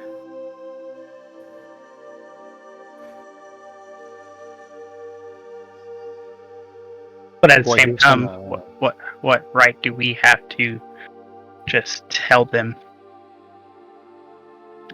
Tell the druid, hey, this is this person's place, when the druid obviously has been here as well, and she says it's her place. We're kind of new to this area. No, this is theirs. No, this is theirs. Eliloth also said the druid. We're back on the recess playground where everybody's calling dibs. Eliloth also said the druid's fairly new here. Or at least fairly new. She said that she didn't say anything about the druid specifically. She said that the treant was new. Oh. And it was keeping her and her pixie friends from gathering herbs safely. Okay. So. It's entirely up to you guys. If you think that you can if you just want to back off and leave, and you trust her, and think that you can just go back to Eliloth and be like, hey, we're going to just try to relocate your herb gathering stuff. That's entirely possible.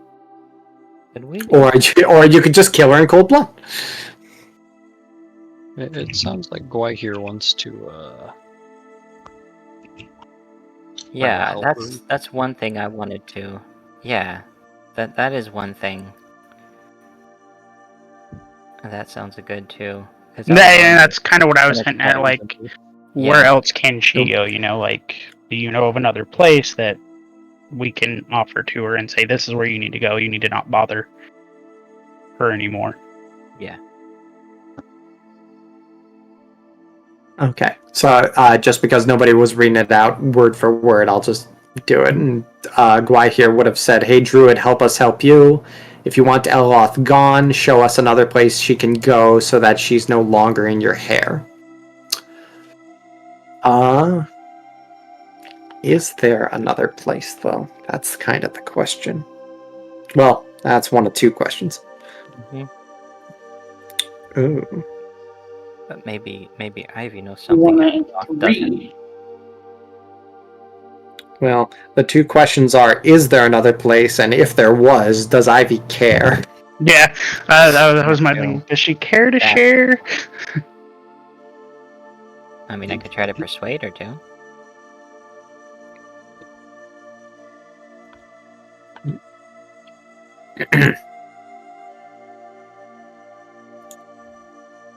So, um,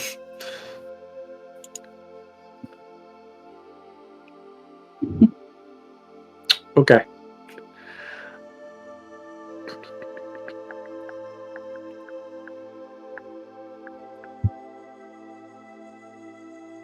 This is where Cricket's towns will be really interesting. Right? No, I'm sorry. There's a lot to check here on things.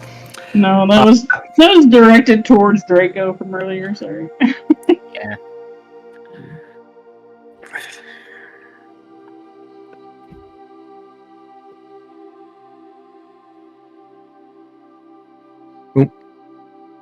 Hold on, guys.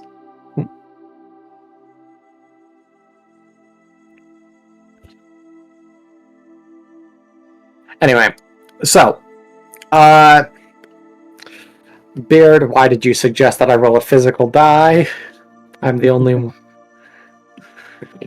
Because see now, if I give the results back, no one's gonna believe me, We have to. You're the DM. right?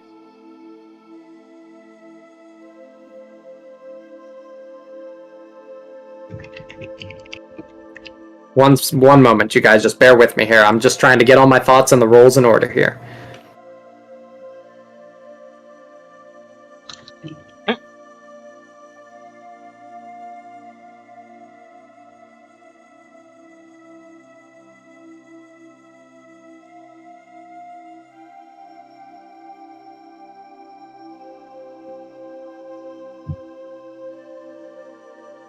You know what, Helena? If you want to go and do something, go over and smack Mumbo. Go smack Mumbo. Yeah, you see what he typed?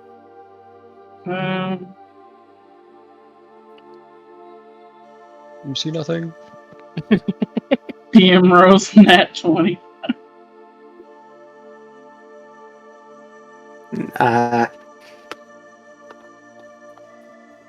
So, my apologies, you guys. I was just trying to. I'm getting into Ivy's head here because she's.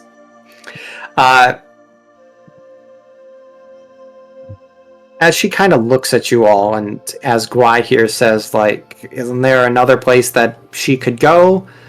As you kind of like say that, you see her think for a moment. Helena, you're playing with fire here. She looks at all of you and goes, "There may be other places around Yonrel. I don't care. I found mine, and that's all I need. I'm not taking everything else. I'm sure there are other areas, but I don't care. I found one that's for my uses, and I claimed it as mine." I believe Elkhart might want to. You're the ones who seem to be so greedy as to take everything. Share it with everyone, and when they don't do it, let's march into their house. Torches alight and armed to the teeth if they don't cooperate. Are you sure you're not the ones being greedy here? Elkhart is just stepping now. Ivy, as Elkhart has told you, there were possibly others before us and maybe more after us. So if you help us out, we will get out of your hair and get Eliloth out of your hair. Can you tell us? I- Give I us a just- location. No, and I'm just gonna clarify something on what she just said. She said there might be a grove, and when she says that, you guys didn't really get the impression of like, yeah, I know where it is, but I'm not gonna tell you. Oh. Like, it was more of a, well, the herbs exist, and I'm sure it's not just that one spot out in the world where they are. I'm sure there's another one, but she found one that works for her, so she didn't bother looking for another. So, would she know how to find it? You guys would kind of know that there's not a particular druidic way of tracking down that sort of thing. You literally just kind of gotta find it. Easy. So, yeah, unfortunately, she. If it wasn't for the exact opposite of a nat 20, she might have cared enough to help you guys if it helped put an end to these things. But she does not, and she is getting increasingly frustrated. So it's time for you guys to make a choice. You're either gonna leave and try to help Elaloth, or you're just gonna try to take her down here. Someone needs to make a choice for the group here, because she is, while not actively hostile towards you, does not appreciate your presence in her home, and doesn't appreciate you trying to, in her mind, take what she sees as hers. And she essentially is of the mindset of, I will guard it and use it for as long as I see fit, and once I'm done with it, I will move on, and I don't care what happens after that.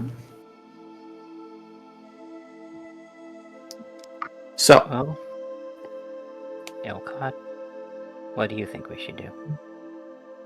I'm gonna make this very clear. Oh. And I'm going to summon 4 black bears Oh God. around me. They've suffered enough. No. Listen, that may be true, but as a druid and her saying, I've claimed this land as mine, she's kind of ticked him off. She claimed like an acre. Doesn't Telling us matter. we're gonna be in combat now, I assume. She's ticked me off. You didn't see Helena move closer then. No, I saw you do it. I was just, again, being nice. You're black bears, right? Yes, sir. Okay. Where do you want them? What's the range on summon? 60 feet. Yeah, so we're gonna do one here, one here. Oh, hold on. Yep, you're good. Yep. Click. And then one here and one here. So like next to me and then next, like diagonal. from the card. Where was that last one? Diagonal me. That over. Yep. Gotcha. Okay. Oh, good. I did it on the proper layer this time. So I take it diplomacy is out, everybody. Well, you said she's getting aggravated, and she aggravated me enough to claim land as hers instead of. Helena's been wanting to rage this whole entire time. So. Okay. So, unfortunately, it's still so awkward to not have the proper battle music here in the recording. But anyway, Elcod, what does it look like as you summon these bears? Like, what does your practiced and perfected form for conjure animals look like?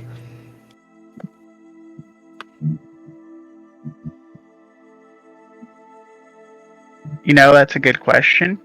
Is it like a martial arts form with like your body language and your hand signs?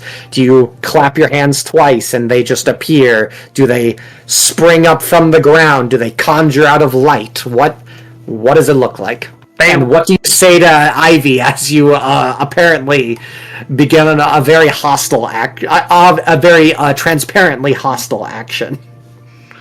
Yes. So they do rise out of the ground, and I just take my hand and kind of like it's rigid, and I just pull it up, and they rise from the ground. And I'm going to say, no land belongs to anyone, and yeah. Okay. So as you place your hand down and the bears rise up, she's going to twirl the quarterstaff that she's had at her side this whole time and goes, "Oh, foolish little child. You have so much to learn about the world." And that's where we're going to take our break. So, before we roll initiative, Helena, we're not accepting that 9. Don't get ahead of yourself. Oh, come on. Yeah, don't worry. We'll get your net 1 in the initiative. We'll get there.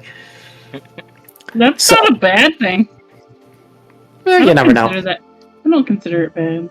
I mean, the consequence might be, but... Yeah, we'll see how it goes. It depends on how well Ivy goes with her conjure. Well, not her conjuring, her initiative. I'm getting all... yeah. He's not accepting my 9. Gee. You should be thankful No, for that. because you did it. You rolled before I asked for it. Yeah. Anyway, it's about 8:10 right now. I need to get some food. My stomach was rumbling that entire time. We're going to take about a 10 to 15 minute break. So set that timer and we'll come back on about 8:20, 8:25-ish. So I need everyone to roll me an initiative. Elcod, same thing as last time. Your bears are going to go on your turn for the sake of my sanity. Here comes all the low rolls. I love her roll lower, so... We rolled too many crits. Oh, Ivy, what are you doing? Whoa. Well, good for us. She's going last. You don't know that. Yeah, that was for something else. Oh.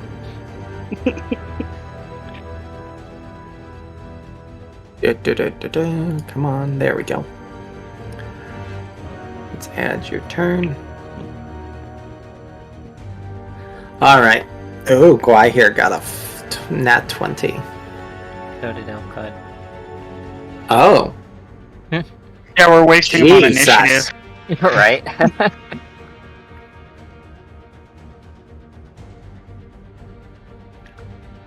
Okay. Do.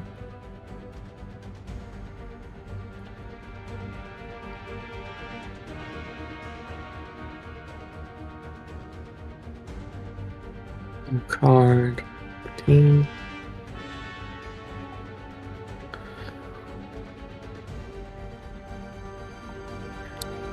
Oh, look at you, Mumbo, beating her out. Helena, not so much.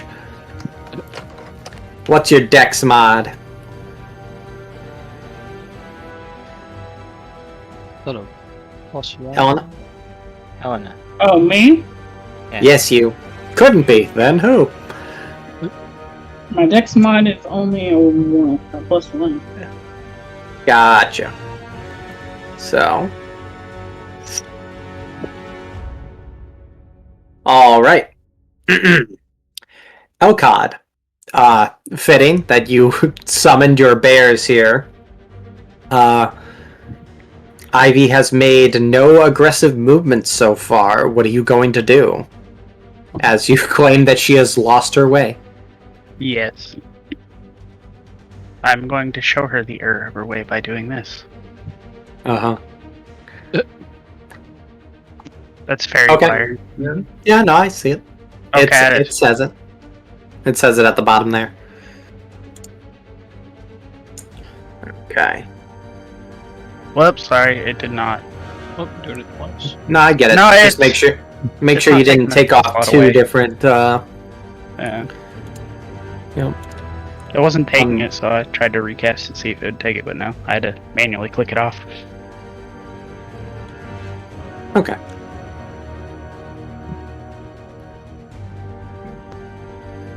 I was also hoping it would show the description, but it...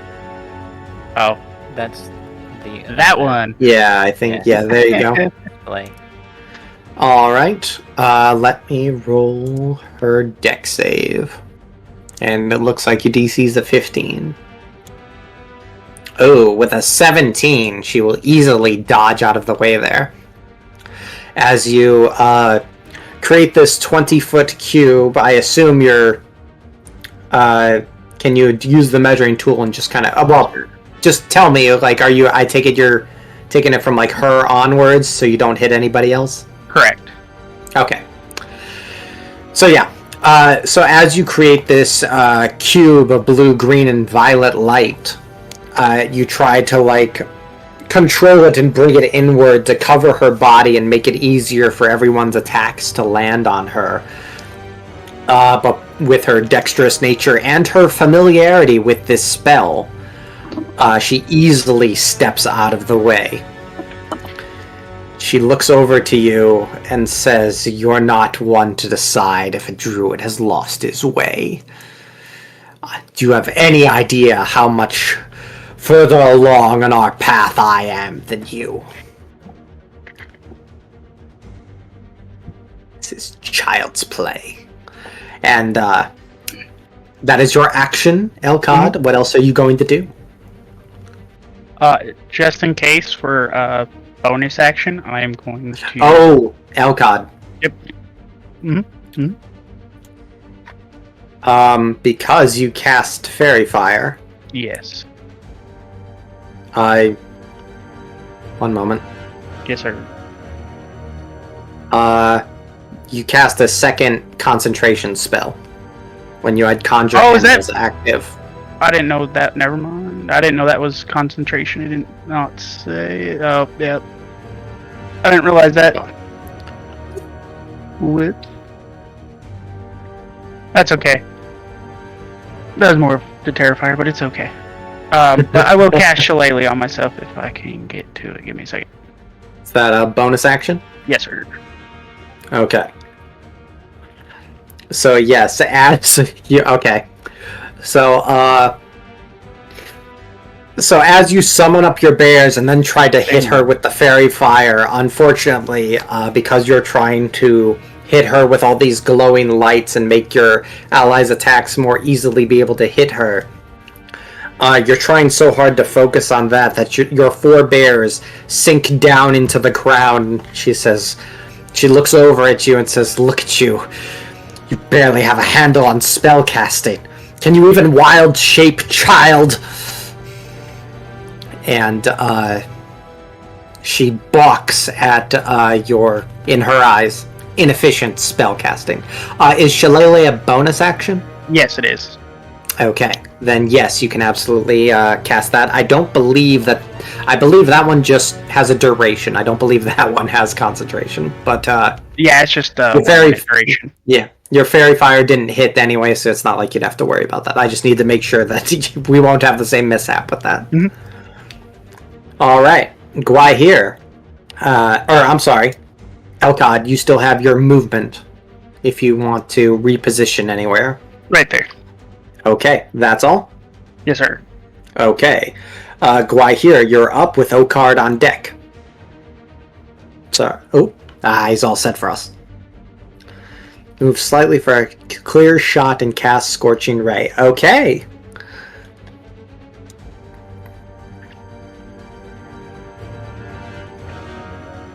A 20. Oh, yeah, no, a 20 is going to hit.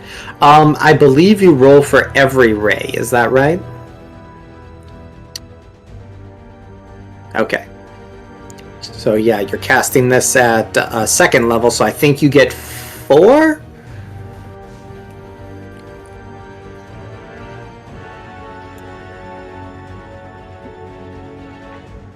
Mitch? There you go.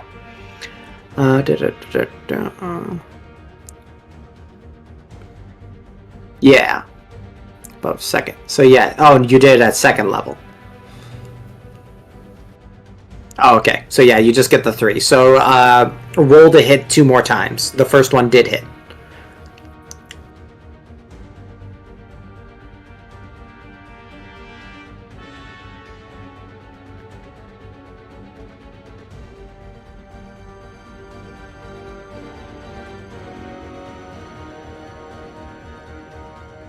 Ah, gotcha.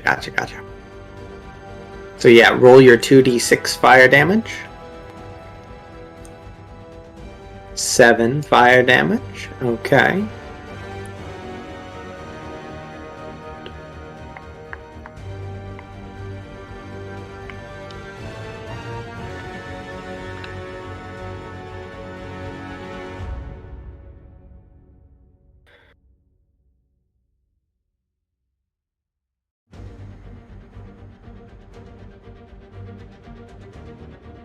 Looks like that last one misses. Ooh, yeah, definitely.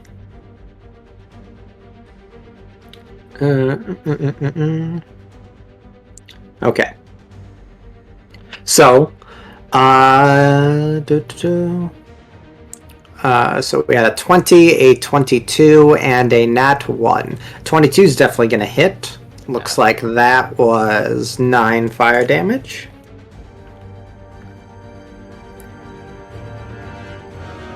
And the nat 1 is definitely... Well, there's no bears for you to hit, and there's no allies nearby. So yeah.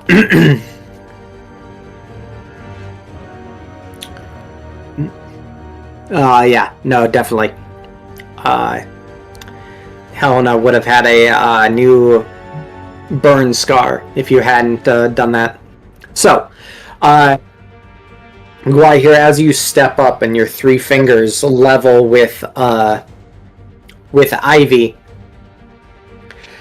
2 of them go forward and hit the mark, but you have a bad twitch in your hand, and your thumb shoots off into the water. And soon after, a fish, slightly scorched in half, starts floating on the surface. Congrats. You came in here and you killed something. Yay! Anything else from you, Guai, here? I believe that was your action. You still have plenty of movement left.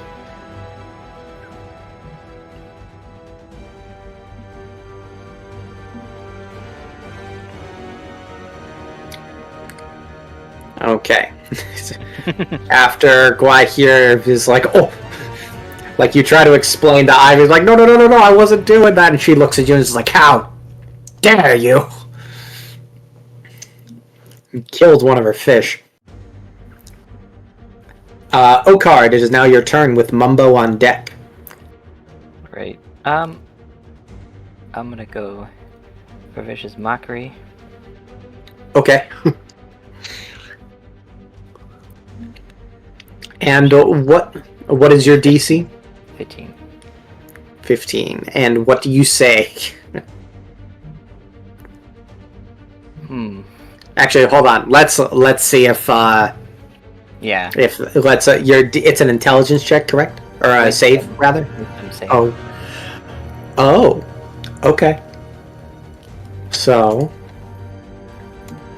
rolls an 8. So a 17 on the wisdom save. Definitely not going to take the damage. Nope. So if you want, you can entertain us with a creative insult, or you can just say that you kind of stumbled over your words here. Yeah, It's up to you. Definitely have kind of mumbled and stumbled a phrase out. Yeah. She, despite appearances, she is a very, normal-looking woman. If it wasn't for, she's not like bigger than Mumbo, or she's not like, got a very obvious traces of the arcane on her, but she has looked at these 5 strangers that are armed with weapons and the arcane, and she's also taken a few blasts of fire to the chest and just kind of shrugged it off like it's nothing. So she does, despite appearances, give off a very imposing figure, and it makes it very hard for you to find her words. Or your words. Yeah. Anything else from you, Okard? That was your action. You have your bonus and your movement. Or I'll do bonus. I will do this for Helena. Since he is apparently after. Hmm. Hmm. Okay. And level 6. That's a D8 right now. So Helena, you now have a D8 that you can add on to your various rolls at your leisure. At my leisure. When you choose so, yes. So yeah, ability check, attack roll, saving throw, whatever. Not that you'd ever need anything other than an attack roll or an ability check. Anyway, so yeah, you have a D8 that you can use for whatever. Oh, card, that is your action and your bonus action. Are you going to move anywhere?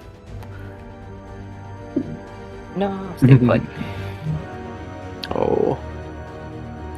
Alright.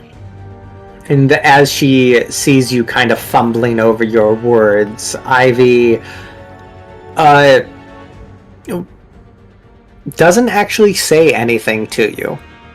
She does not pay you any mind at all.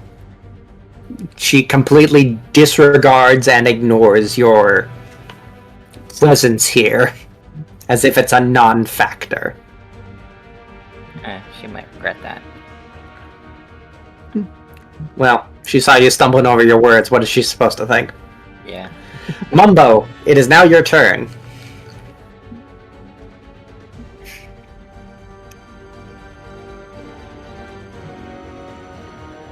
Oh, muted. Mumbo's gonna go ahead and run up to the top of her up there.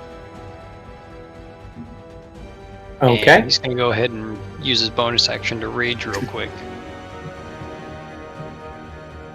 Okay. And he's gonna do some damage with the hand axes today. Go for it.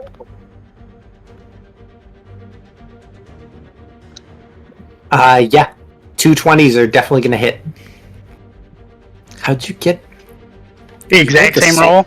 Yeah, the exact. That's a one. Again, for people who are bad with like doing the math and like the odds calculations, rolling the same number on a 20-sided die when you roll it twice is a 1 in 400 shot. That's crazy. I rolled So 4 net 20s in a row. The last one shot I played in. Wow. gross. It was That weird. gross.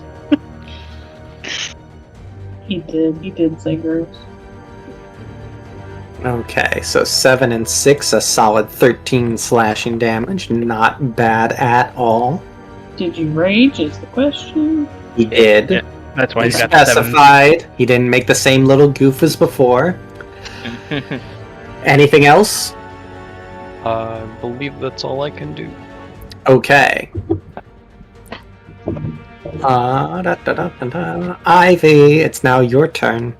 So, Mumbo, as you kind of charge out from the place where you were totally hiding behind that tree and she totally didn't see you, you just kind of charge on out with some pretty solid speed. Oh, that's exactly 40. Nice. Okay. So, yeah. I was going to say, that seemed far. And then you charge up as Gwai here levels out their Scorching Rain lands 2 solid shots, and as Ivy is looking over to the right at the pond, noticing the fish that just got charred, you kind of sneak in on over there as you activate your rage and slash, and taking 2 solid, like, cuts, like, right beneath her shoulder blades near the small of her back. She looks over and notices your presence there. Oh.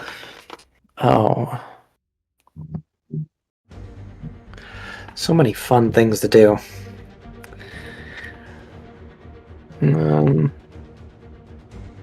Okay. I need to double check something.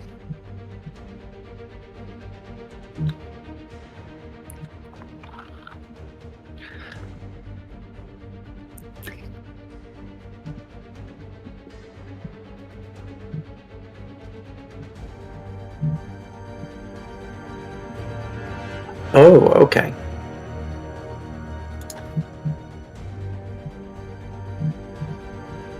I just need to double check some specifics, guys. Don't mind me.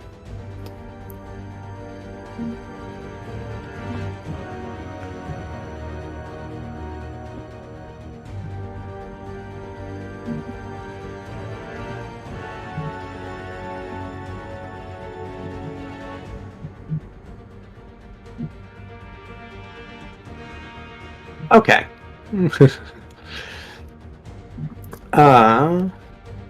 Yeah.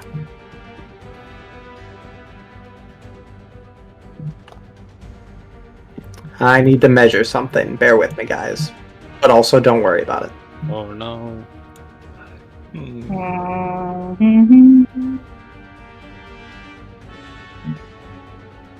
Insert Jeopardy music. Elevator Okay. music in the background. The cricket soundboard. Yeah. Why is this measuring tool sucks? Why does it always go to the middle of? You can set it where it doesn't go to the center of the dots. How to edge? Then is that what it's you was? snapping. No snapping. Snap to center and no snapping. Okay. Let's try this. Okay.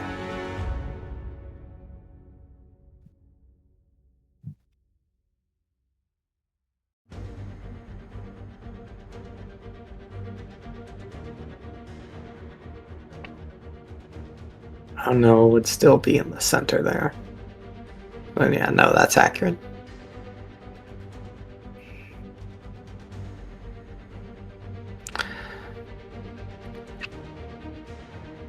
Oh, wait, what am I doing?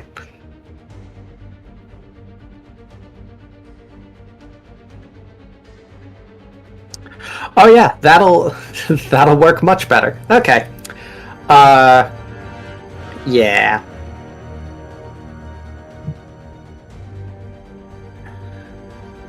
Yeah, so as you guys all,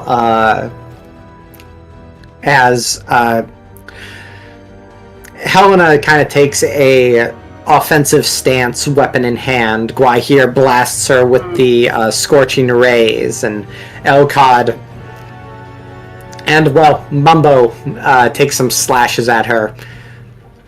Okard and Elkod, well, one's stumbling over his words and one's stumbling over his spells, so she's not as worried about it. But with the pain that you guys have caused her, you have pissed her off enough to where she says, "You're this determined to drive me out, huh? Fine. You want this place gone? You want me gone? Then let it all burn!" And she's going to cast Wall of Fire. So, one moment here, guys. I am gonna need to broadcast this to others now, because she needs to do it in a 20. That's not right. What was I measuring? Wall of fire. Yeah, I was measuring something that didn't catch her in it. There we go. That, you guys see that? Yeah. Okay, that's what I was gonna do there. I need. Can someone hold the same circle for me, please? While I draw around it. Perfect. Hold that. Hold that thought.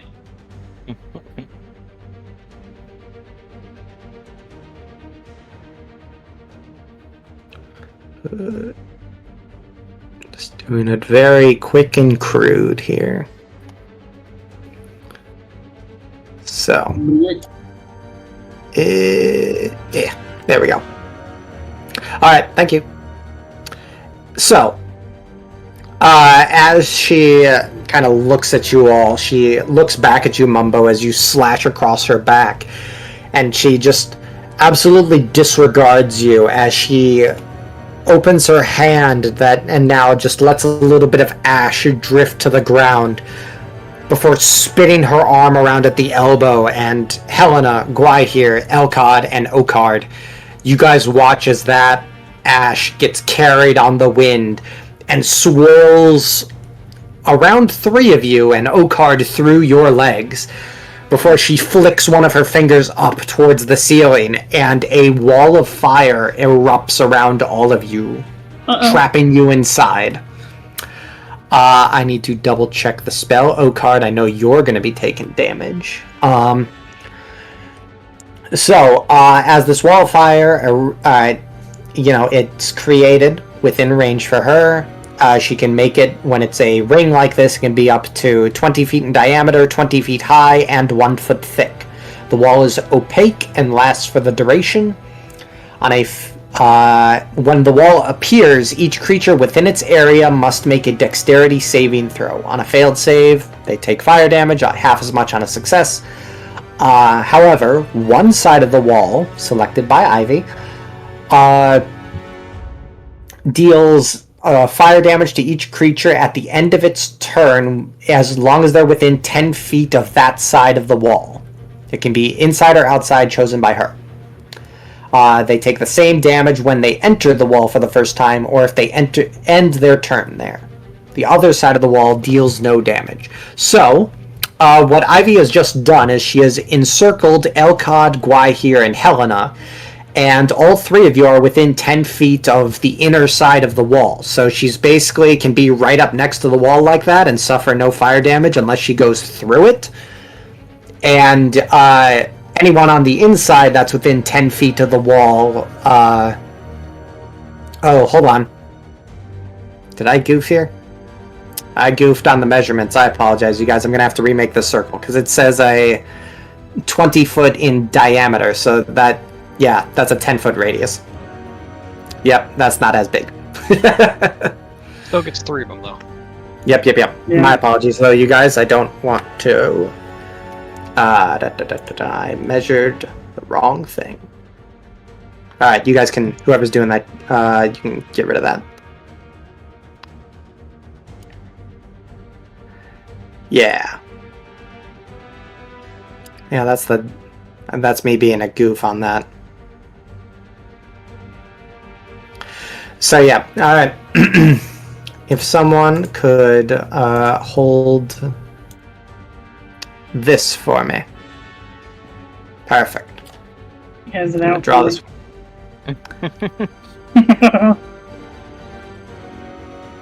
Just wants to make sure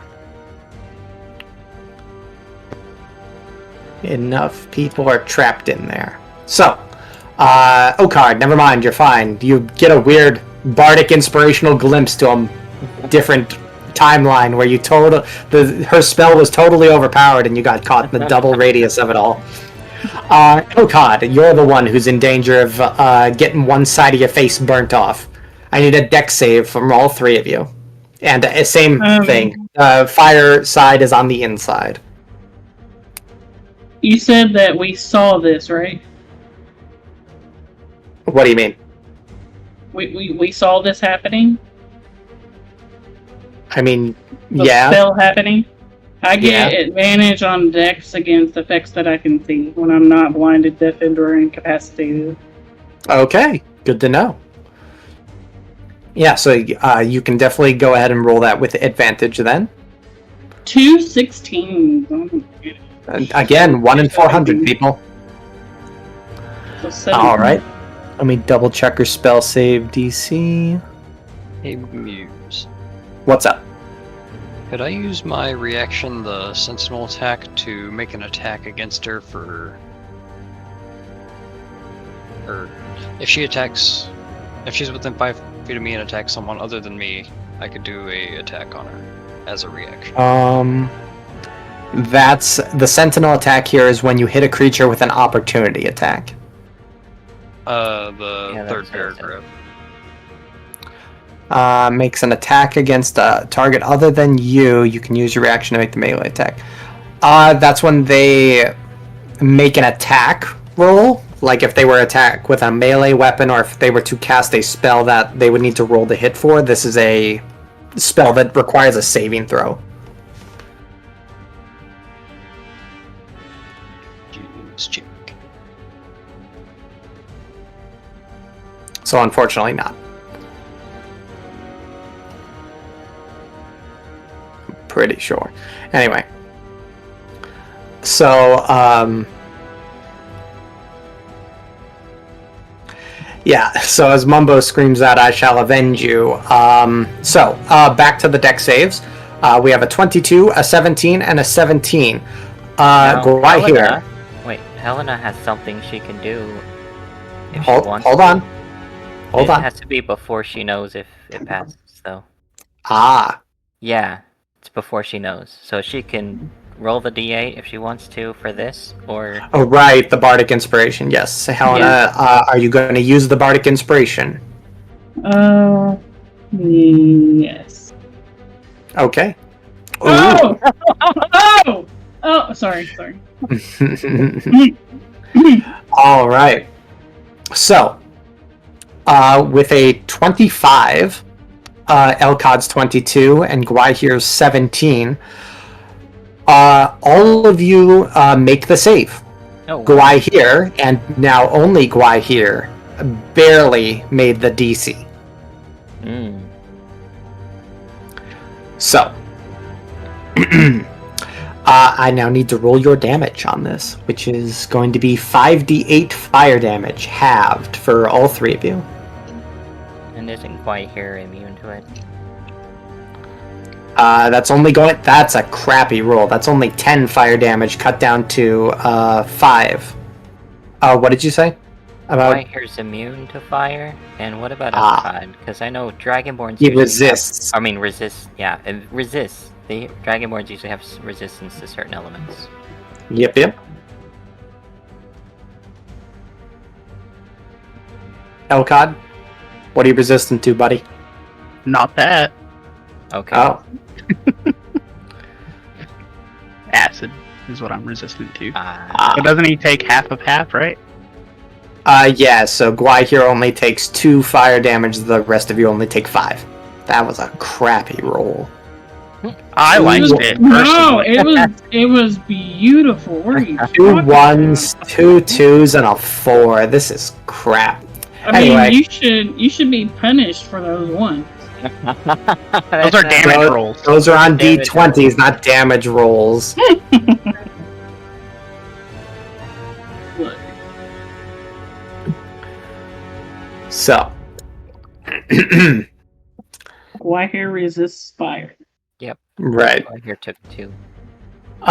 So, as she sets that up, yes,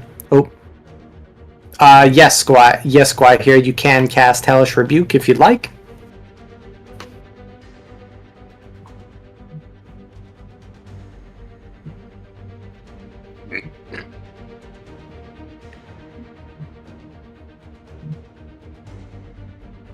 Mitch, there we go. Alright, Dexterity 14 save, 9 fire damage. Alright. Yeah, with a 21, she's definitely making that save. Is it half damage? Or is it just all or nothing? There it is. Half as much on a successful. So that's only going to be 4 fire damage.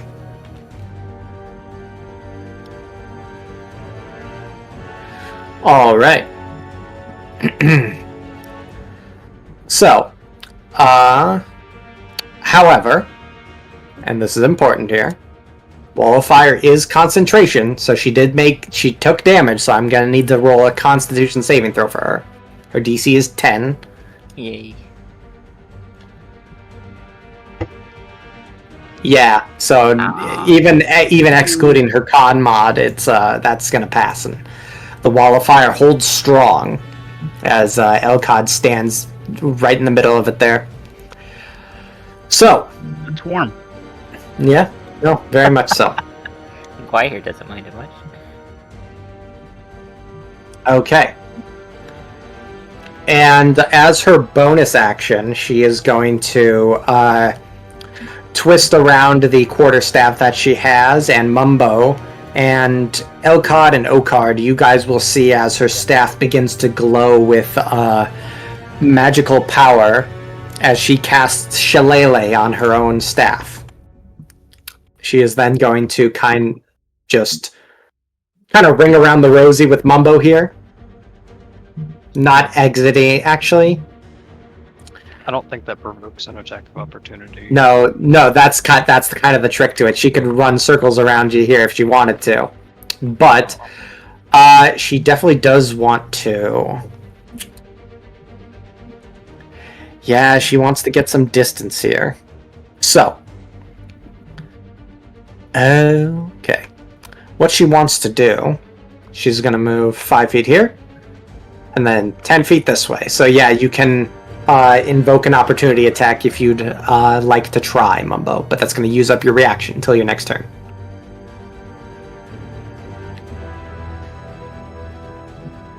Would I be able to try to grapple her?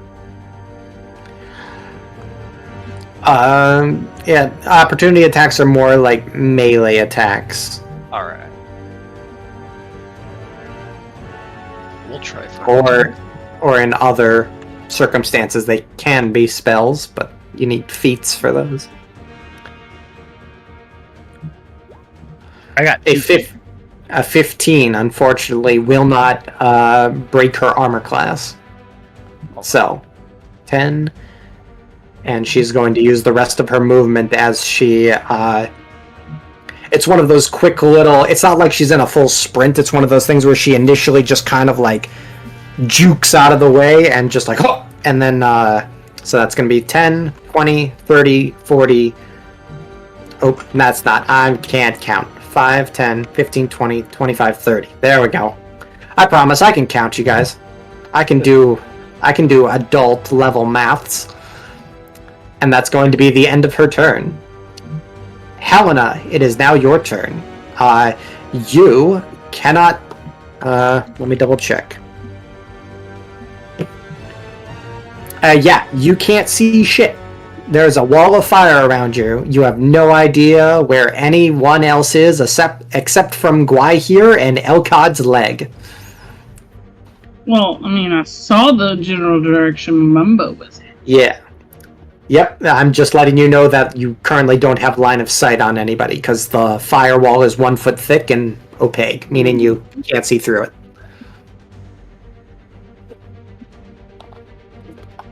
I don't know what I want to do. Well, your first obstacle here is to gain line of sight on the battlefield, which means you have to exit this firewall. Yep. Okay. Stop, I don't want to draw no more. Alright, so I'm going to run this direction. Okay, hold on. So as you pass through the firewall, I'm going to need you to make another dexterity saving throw. Come on, Is it a 1? No, it's a 4. No, it's a 4. It's 2 away from a 1. It is. But that's okay. No, trust me. You did not want a nat 1 on dex saves. Remember what we talked about. Yeah, I know. That could have been double the dice, or that could have just been the damage equivalent of Beacon of Hope, where it's just max damage. So, you are going to take the full 5d8 fire damage this time. Okay. That's going to be 18 fire damage. Oh, jeez. As you tear through things here, Mumbo, you see Helena emerge from the wall of fire, very much on fire. Like people talk about Burning Man, this is Burning Dwarf. Nope. Nope. And maybe? So you see her burst out of the wall of fire, look at you, notice, hey, the druid isn't where I thought she would be. There she is. She throws the first javelin, just kind of, splash. And then the second one, and it jams right into her foot. The 17 barely hits.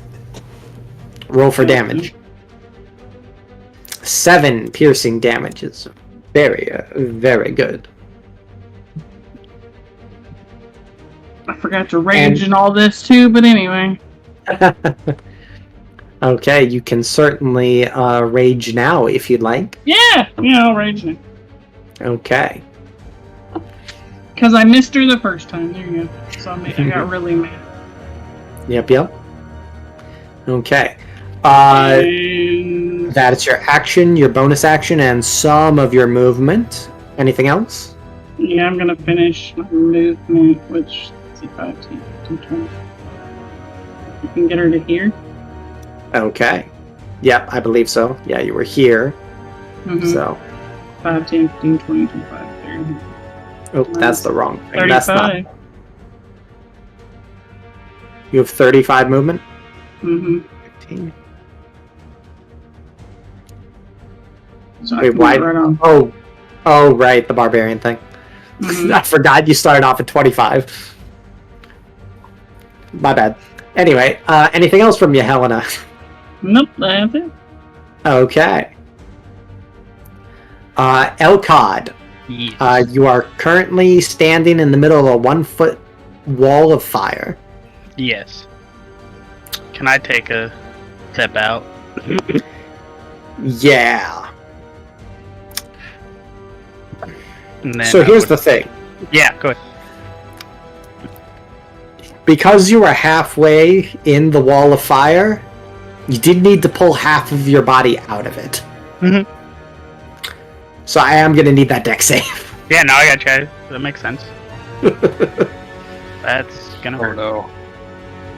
Oh yeah, no, a 9 ain't going to do it, bud. Double that next time. As the 22 full fire damage just rips on part of your left side of your body. You've got some pretty serious burns going there. Yep. And then I'm gonna just kind of. Is that far enough away from the firewall? Yeah, as long as you Okay. don't pass through it. The way you've been told the spell works is that it only burns things on one side of it, and since you're not getting burned right now, as I assume you end your turn, when No. you cast the spell, you can designate one side as safe, unless you pass through it, so. Okay. So, I know, surprise, surprise to everyone, but I'm gonna go ahead and He's betraying us. Oh no. cast that again. And this time I'm not gonna be dumb, but I am going to resummon 4 black bears. Oh god. Here, here, and here. One more time. Yep, gonna summon 4 black bears. Here, here, here. So just basically like surrounding her. Okay. Yeah. Forget you. And why are all my spells concentration spells? Like, That's because druid. yeah. Like, dang, I was looking at all of them like, ugh. All right. So as you kind of tear the left side of your body out and walk forward, you once again summon up your little bear quartet and surround her for the most part. Anything else from you, Elcod? I'm looking, sorry, give me a second. That'll be it for Elcod himself. Okay.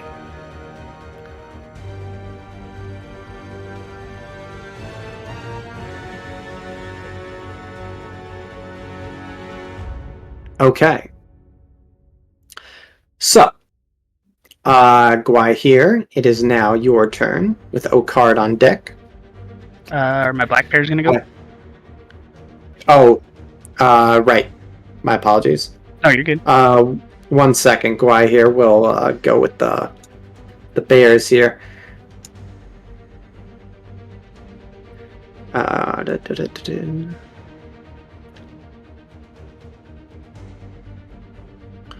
All right. First one. 15 does not hit. And just FYI, none of these bears are flanking, so none of them get advantage.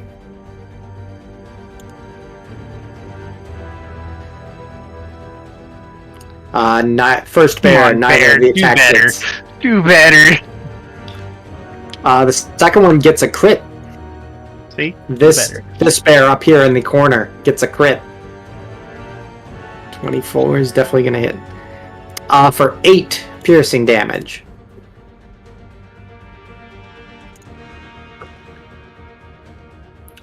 Alright, and he still gets a claw attack on that. Ooh, with a nat 1. Damn. I'm gonna take back some of that. Damn it. No, it's just... Alright. We're gonna roll something here. Hey... Elcod. Mm. Odds or evens? Odds.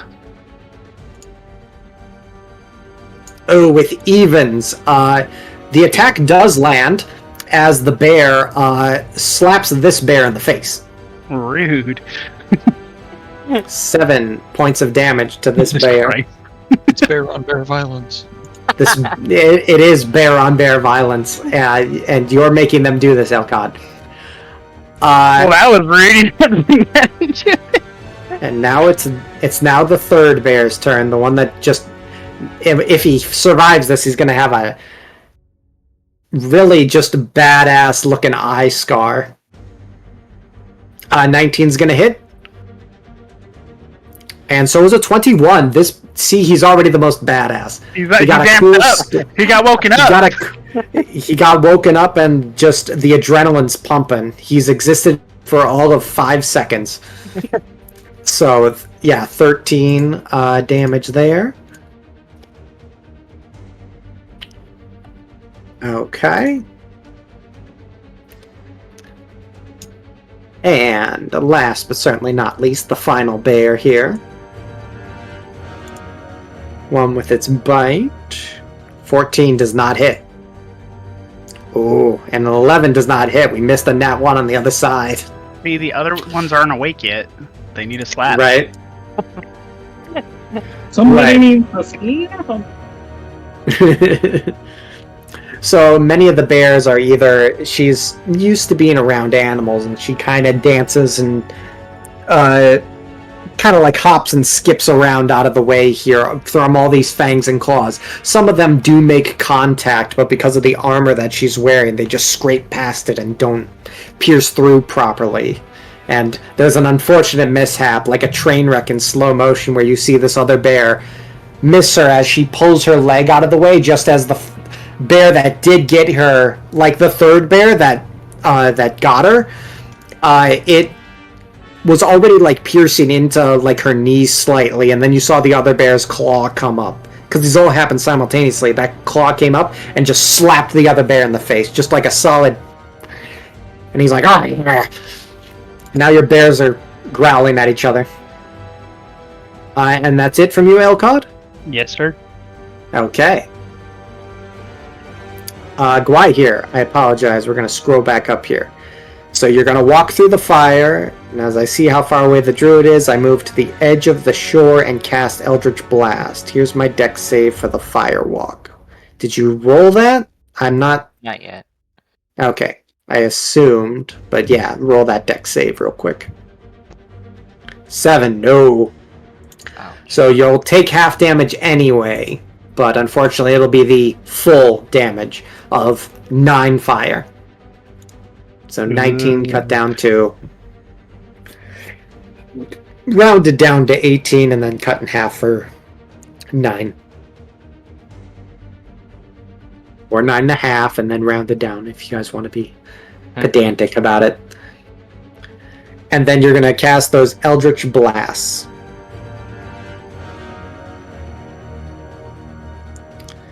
Alright. And you can cast 2 now, right?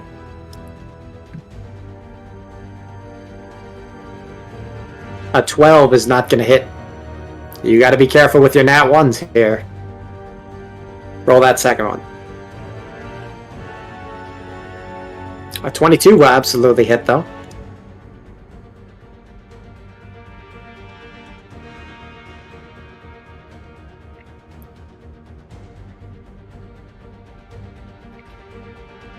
There it is. 5 force damage.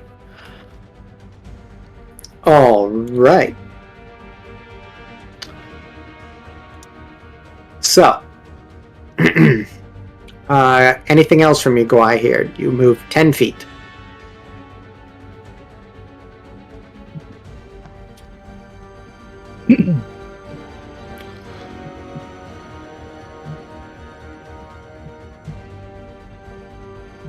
Okay, as Mumbo, Elcod, you guys have just witnessed a burning dwarf and a slightly burning dragonborn just rush by you. Just in time to look past them and witness the bear-on-bear violence. Favorite. Gwai, here, are you done? And or anything else? I think I'm done. All right, Okard, it is now your turn with Mumbo on deck. You're all the way over here. Yeah, I wanted to fire my crossbow at her. Okay. Oh, come on. It could have been worse. Yeah. Could have been two worse. Yeah, an 8 that just goes high and it goes over the hole here. It just tunk. You're not getting that bolt back, buddy. Not unless you climb for it. Okay, I'm gonna do a second level healing word on That's a bonus action, right? yeah. Okay, good. You're good. On Elcod. Okay. Beacon of Hope is not activated, so that is only 7 healing. Elcod, you heal for 7. Yes, sir. How, you don't have to give us exact numbers, but how rough was Elcod looking, and how does he look now after that healing takes place? From the fire, he definitely was feeling it, and he's still feeling it, but feels a little bit better. Okay.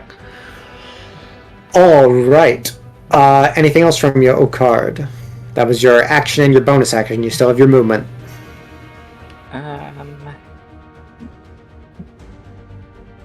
I think I'm good.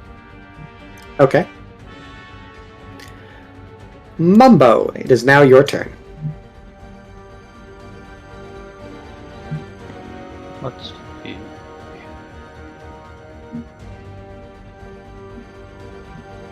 How deep is the water down here?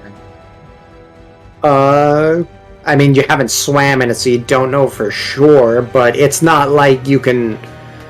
As you kind of get into the middle there, it goes... It's not like you can see the sand all the way through. It looks like you would probably have to swim as you kind of got into the middle there. But if you're just going up here, you could walk through that. It wouldn't even go up to your ankles. Alright.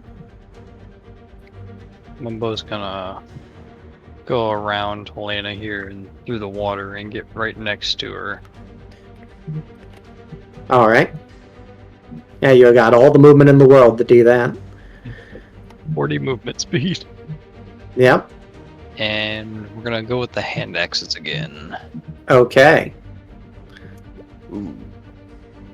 Now, how does flanking work exactly? Would that be considered flanking? Yeah, you're flanking with the bear. This is textbook flanking. You're on the opposite side of your enemy, and they're conscious, and you're both attacking them, and all that good stuff. So you can roll that again. And If you didn't already- ridiculously huge. Yeah. A 19. A 19 will hit. Those are both the same attack. That 13 and the 19 is just improvised advantage for 9 slashing damage. Very nice. Very nice. And then with advantage. Yeah, 20. Yeah, 25 is gonna hit. Almost a 19. Or 20. You can say exactly a 19. Yeah. For 11 damage. All right. So, And then I'm gonna go ahead and do my 2-weapon fighting for one more attack with the hand axe. okay, for the bonus action, yeah. I forgot to do that with advantage.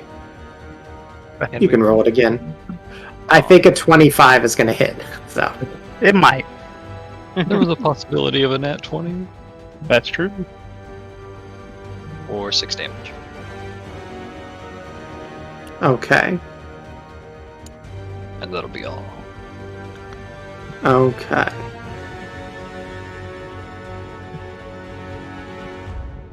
Well.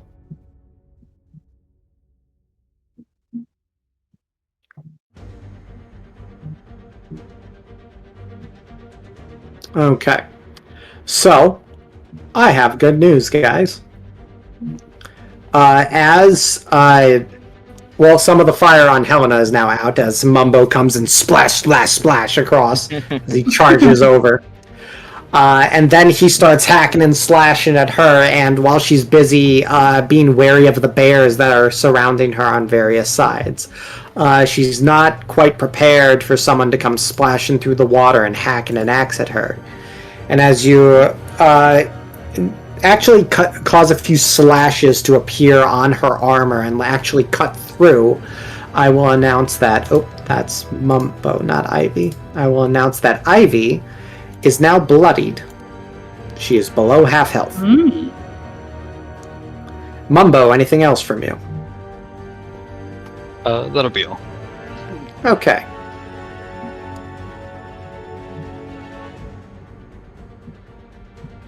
Hold on, guys. I'm checking stuff. It's hard to check stuff for spellcasters when they don't have everything programmed in like this. Mm-hmm. Alright. So. Well, she wasn't expecting to be surrounded quite this much, unfortunately. And she did not trap you guys as much in the wall of fire as she had certainly hoped. So. We're gonna...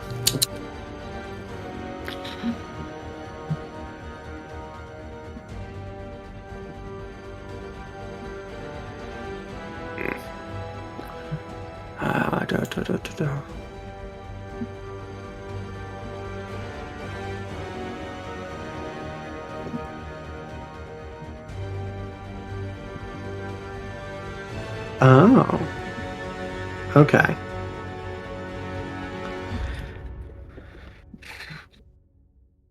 Yeah.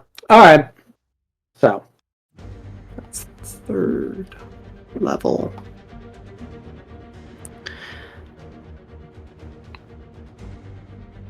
Okay, so as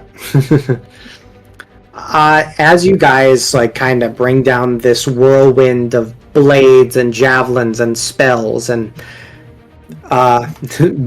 bear claws and fangs, Ivy is definitely, unfortunately, even though she would definitely be stronger than any one of you individually, unfortunately she was not as well prepared and perhaps a tiny bit arrogant in her confidence to be able to handle you as a group. So as you guys, she finally starts to notice some of her armor start to give way and her blood start to flow down into the sand and the the water.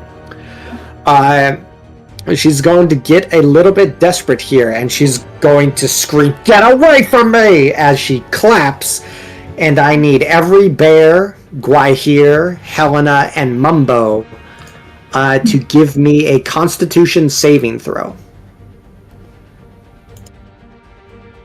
Dice gods be good. Your DC is 17. Do you want me to roll for the bears? I can do it. Okay. I'm gonna say probably gonna be a little easier for you. Yep. Oop, what's oop? A 6? Buddy. So yeah, she's casting Thunder Wave. Oh.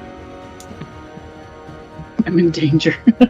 What'd you say the DC was for the... 17. So Mumbo failed, Guahir failed, Helena passed, and I'm going to roll for the bears here. We're going to start this bears number 1, number 2, and number 4, of course. So just Bears. keep that order for their con saves. Bears get... Bear number 1. What do you mean? Oh, never mind. They don't get what? They don't get a break. Oh, yeah, no. Yeah. So that's an 18. Bear number 1 passes. Bear number 2 fails. Bear number 3 fails. Bear number 4, no, not one. Come on, bear number 4. What's wrong with you? He just witnessed his brother assault his other brother, so, you know. There's a lot of family drama going on right now. Didn't land any attacks. Gets in that one. God. Yeah. They were doing so Yeah. well. So, Mumbo, you failed. Yeah, with a 13. So, I'm going to roll the full...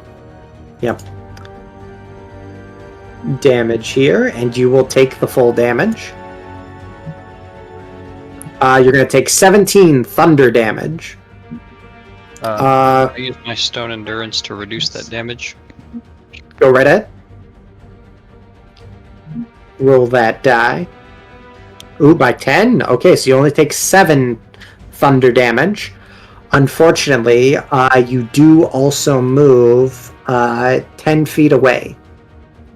So, you're going to go boop, boop, and be pushed out into the water, and now it is, even for your large size, it's a deep hole, and can hold a lot of water here.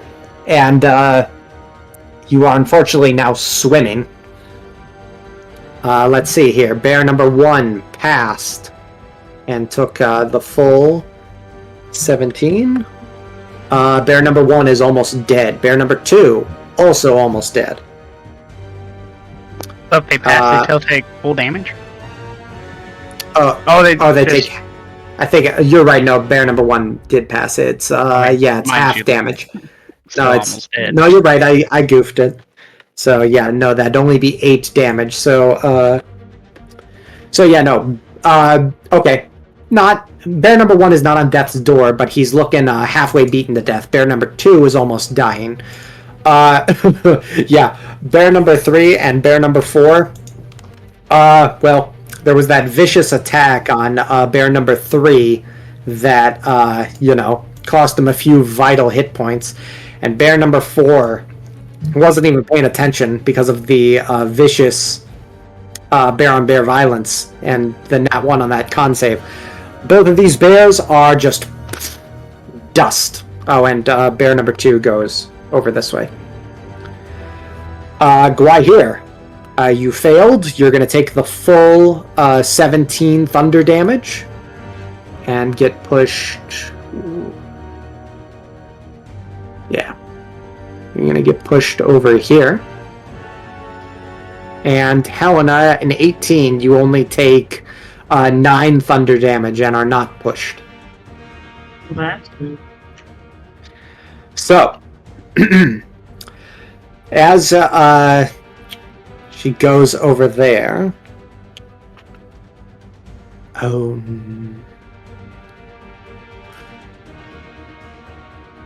Okay.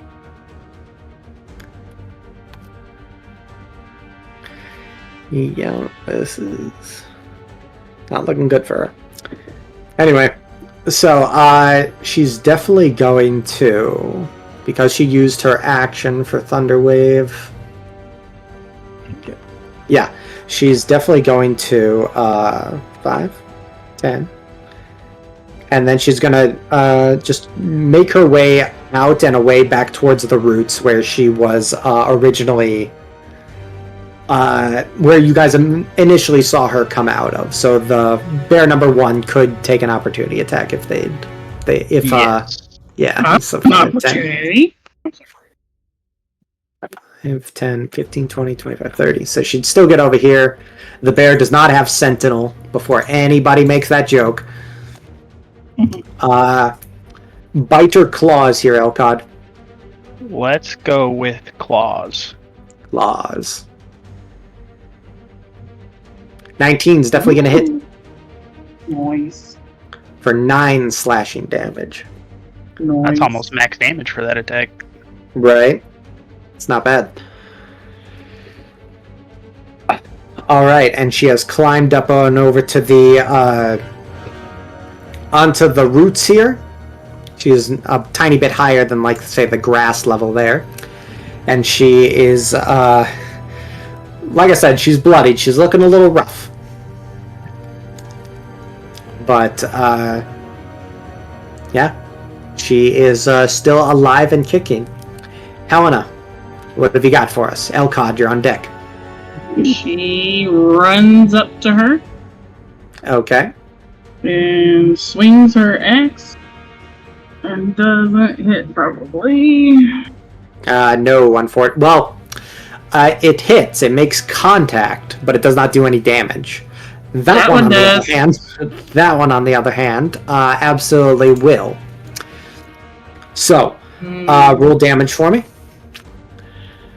So, yes, crit. Sorry. Plus 6, plus 2. That was as high as I could go. Oh, was that max damage? That's max damage. Nice. All right.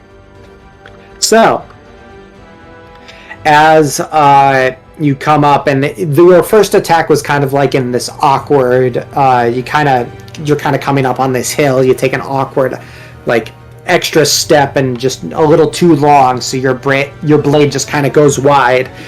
And then you take an extra half shuffle forward as she tries to take a step back onto the vines and her back up against a corner. You slam the axe right into her side, like right above her pelvis, but right below her rib cage. There's no bones there except for her spine to get in the way. All those nice soft guts. And she is looking very rough. Well, and her armor. But that's not much of a factor now. Anything else from you, Helena? Child now. And she's trying to catch her breath at the moment, so there is no retort. Anything else? Speechless. Just how I like them. Not speechless. She's getting jumped. You're good? I'm good, yeah. I can't do nothing. It is now your turn, Elcod. Gwai here, you're on deck. Hold on. I'm just going to say, with all the attacks and stuff and all the concentration checks that I've would have had to roll for her, yeah, that Ring of Fire is gone. Probably. I will also say, however, because it was in this area where some of the branches are, there is a bit of fire going on around here. And it's not like this place is... She's been maintaining this place for dead leaves, so that fire may start to spread a bit. As nature tends to do. Elcod, what do you got for us? Yep. So not a lot, surprising. Because everything's concentration that I have. So I'm gonna do... You have like 1.5 bears left. Yeah. I will do... Who probably has the most damage to him right now? You can visually see that. You can see how injured some of your teammates are. So if you guys just want to give off how injured you are, that's perfectly fine. Mumbo might be a bit harder to see. He is currently swimming. So... Right here? What you at? Mumbo, what are you at? Also, Helena, what are you at? I am at 40 out of 72. Why, here's at 14 out of 42. Yeah, so I'm gonna go ahead and cast it on Gwai here if we're okay with that, because... Hanging on by a thread. Alright. I didn't cast that at the right level. I cast that at level 2. Okay. But, then you can just roll another d4, or however much it increases per level. Yeah. Alright, so buddy, you heal for 8. I want you to know that was 2 2s, by the way, because I have a +4 on it. Well, that's not as crazy of odds on a d4, but... Yeah. But still, I'm like, really? But yeah, and then Elcod will move up here and then have his bears, if they can, it's hard to tell what the terrain's like, kind of surround her. Right, it's a little hard. Like, she climbed up here, so they'd probably have to go over to here to get to her. Yeah, Helena's kind of taken the primo spot, because it's the same little route that Ivy took. So it'd be kind of hard for them to get up and reach her. They're black bears, right? Mm-hmm. They Oh! can climb. That's for the stat block to decide. Oh, they do have a climbing speed. How about that? So yeah, no, then especially with the roots here, they're used to climbing trees, if they were ever real beforehand. So yeah, no, they could easily climb the roots and whatnot. So just where do you want them? Would one be able to go behind her? Like here? I don't. It's again. I don't know how up that route is. If not, here and here works too. Yeah, though that would be possible. Okay. I'm assuming that route turns like a 90-degree up. Yeah, there's a bit of a ledge over here where they're kind of climbing up on everything. Yeah. And then they're gonna multi-attack her. Mm-hmm. And hopefully they're With awake advantage. this time.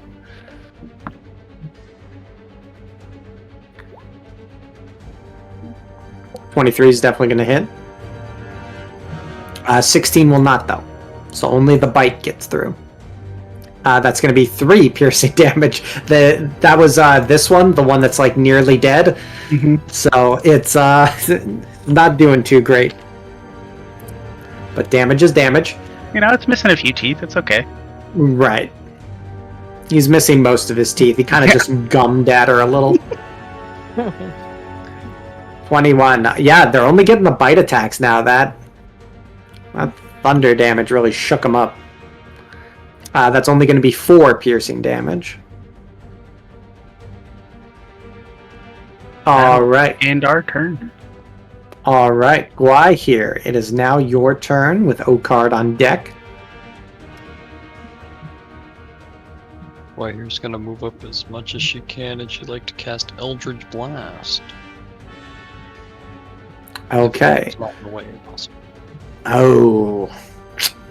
See, Mitch, not Gwai here, Mitch. The thing about that is that you shouldn't have said anything. Could have gone at an angle. No, because yeah, it's kind of one of those. That's one of those things where it's like, yeah, I'd be goofy and fun and haha, friendly fire, but it's also one of those things I don't want to get too nitpicky with, because then I gotta pick and choose stuff. I will say Helena's so small that it's not an issue. Yeah, she's the size of a child, Right over remember? her head. Yeah, Helena. Don't, Just admit you're tiny. y'all really don't know me. No, I'm just kidding. But yeah, there may just to establish it for the future, there may be situations where like line of sight and things like that could hinder you guys. So Helena is 4'8", okay? and he's at an angle. And Yeah, she's 180 also, you pounds. know, on a tree stump, so she could probably be a little bit higher than you know, when you're down, so Yeah, it's like she you're has more the high like ground. 4'5".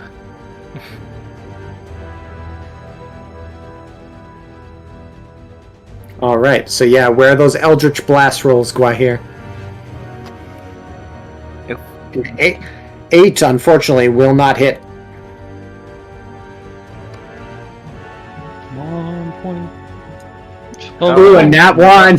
Oh. Quiet roll, here. roll for damage, Gwahir. Yeah, roll for damage. What have you done, Quiet here? I want you guys to realize how close he was to that one on the first one. He has a +6. Yeah. Oh, jeez. It was destined to be. So, So, what gets hit? that's what I'm deciding. Yeah, no, it just makes sense. It's not like this is... You This isn't the Matrix. You can't curve the bullet on the Eldritch Blast. So Helena's right there. Helena's the one. Helena, you get shot in the back as a green beam of pure arcane energy hits you and easily breaks skin and muscle. You feel this drip of liquid start going down your back that is at first warm and then cold, and it is the familiar feeling that you know that you are bleeding through a wound in your back. You take 6 force damage. 6? Okay. Yep. How are you looking right now, Helena? Wait. I'm raging. Yeah, and it's force damage. Yeah, okay, never mind. There's only one type of barbarian that's gonna protect you from that, and I still think that's a little bullshit. What's with the scribbles on the map? Wait a minute. Hold on a second. Helena. What kind of barbarian are you again? What kind of barbarian are you? I'm a dwarf. Oh, no, not totem warrior. Totem warrior. What totem? The bear, actually. The bear is exactly what protects you from that, because that's the one that's bullshit. So you take 3 force damage instead. The only thing that the bear's totem's rage doesn't protect you from is psychic. So yeah, no, that's exactly that. So you take 3 force damage instead of 6. Regardless, how is Helena looking? I'm at 34 out of 72. Oh, you're fine. Don't be a baby. Yeah, I'm good. I'm fine. I thought you were going to say like single digits or something, Nope. or I'm unconscious, or... No. She's fine.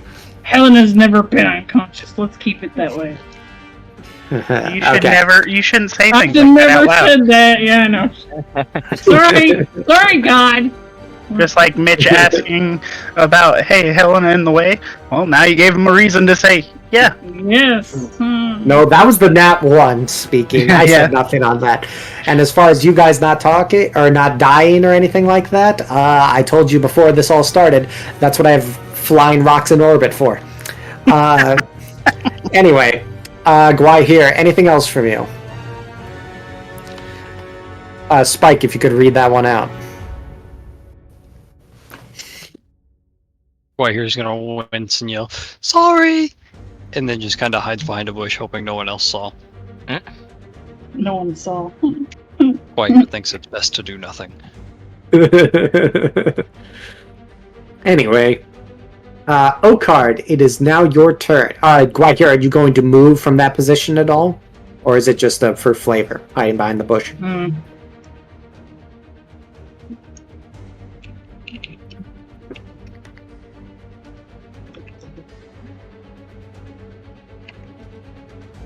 He said he's already. Oh, okay. So just for flavor. Oh, okay, gotcha.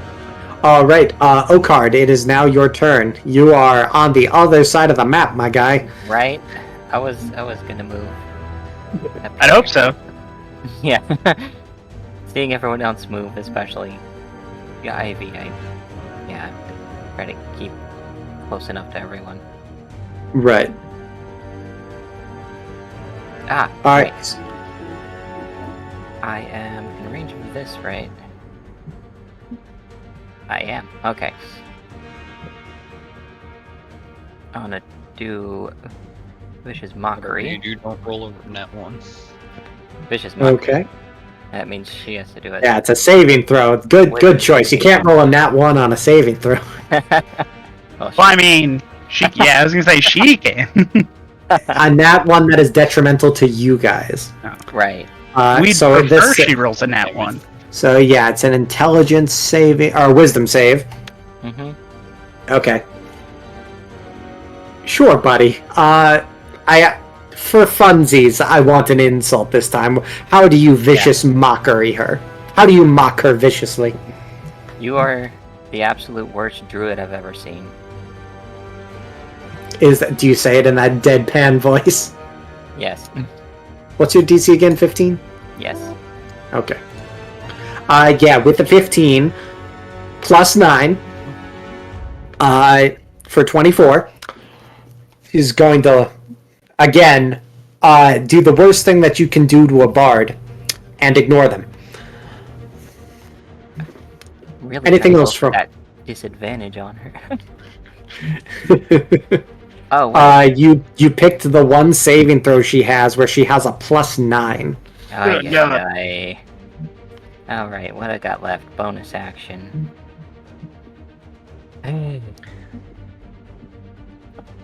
Who's next? Mumbo is. Okay. He I is will give swimming. Mumbo a bardic inspiration.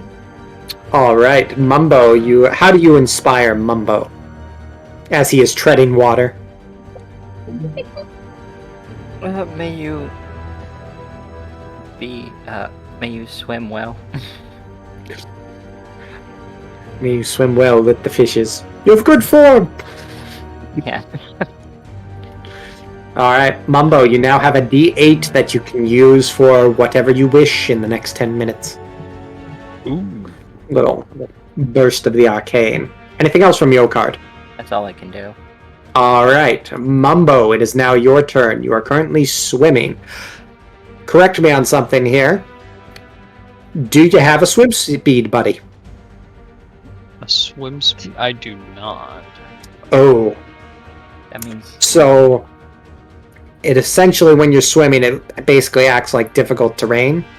And cuts my speed in half. Yeah, until you're out of the water here. Fortunately, it's just going to be for that first 5 feet of movement there. So your barbarian speed boost is essentially nullified. So it's not too bad. Depending on what route you take to get out here. So move one at a time for me here. So yeah, if you were to go like all the way this way, you'd use up your whole swim speed in no time. But if you get out first, it won't be as bad. So your speed is 40, so if you were to swim the whole time, you'd only be able to go 20. So I'm probably gonna go up this way. So that'll make it 15 to get to that spot, yeah. Yep, so 15. Got more than enough. Yeah. More than enough. Alright, so we're gonna move right there. Okay. And with the hand axes again. Okay. You do kind of have to stab one of them into the roots to kind of hoist yourself up. But with the quick flick of your wrists, an 8 will absolutely not hit. Try again. Try again for a copper. Aw. A 12, as you yank out the other one from the root that's holding you up. You kind of like try to do the quick thing of like, and you kind of fall down a little bit again, have to stab the hand axe back into the root to hold up your position. And unfortunately, you just don't even come close. You almost hit Helena in the Achilles tendon, though. That one's notwithstanding. Well, we're gonna try one more. This team is very rough. I'm sorry. What was that, Spike? I'm gonna use the 2-weapon fighting to try one more good time. All right. don't forget you also have inspiration. Yeah, that is also true. If you'd like, you could roll the D8 and try to add it to one of your previous attacks if you like. I will tell you the 22 hits. I'm not throwing a druid at you guys with 22 armor. So, a 7. Yeah. That'd be a 19. Yeah, I assumed that you're adding it to the 12. So yeah, both of those attacks would hit. Roll damage for both.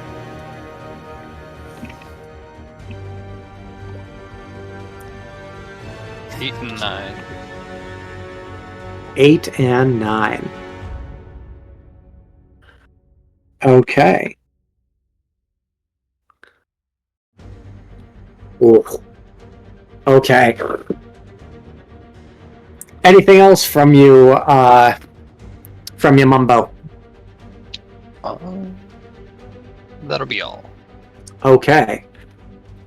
That's going to bring it down to Ivy's turn, and I don't have a technical term that I use for when a character is down within like critical health. At the moment, I only have bloodied to determine that they're below half. But I will tell you guys, I won't give you an exact number, but Ivy she's dying right now. Like, she is getting very close to the point where if she were a character, she would have to roll death saves. However, it is her turn, so as you guys have been engulfed in fire and tossed away by a vicious vibrating wave of thunder, as you have hacked and slashed at her with blade and bear and magic. There's no B word for that. You guys have chased her up to where she first emerged in the middle of her own grove, and she disregards the bears and looks over past Helena's shoulder to you, Elcod. She says, "You think you're righteous? You think you're right? You're a child who doesn't understand how the world works." And she is going to place her hand on the root here of this much larger tree that she emerged from. And she is going to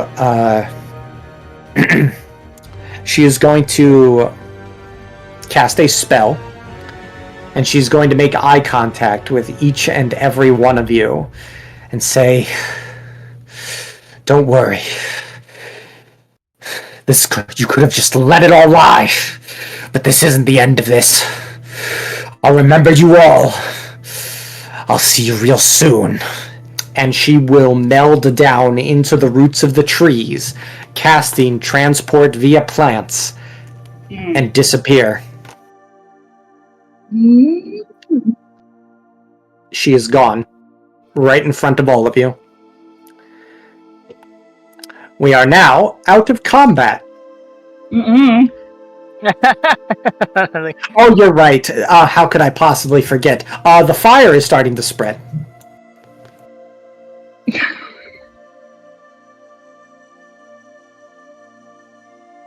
So are you guys going to stick around? You going to go for a swim, or are you going to try to put out the fire? Helena's Already went for a good swim. Helena's striking the tree with her great axe. Maybe we have anything with water here. She's raging right now. She's very mad and smacking this tree. I think I'd exit would be Oh. ideal. You guys, we're out of combat. You guys can move as you please. Just, make sure you talk one at a time. Yeah. Gotta Does get out the of here, water Mumbo. reach anywhere? This is a cave, by the by. There is an opening for the air, but it's probably not a good idea to let that smoke fill up too much. And Can we I have do a tidal wave? You could certainly try. I mean, Doesn't go. You have no idea where it goes. You guys came in through the tunnel. Yeah. I'd Is there rather some water good exit. for? I would rather exit the way we came in, but that's just it. Fire is spreading. What are you guys going to do?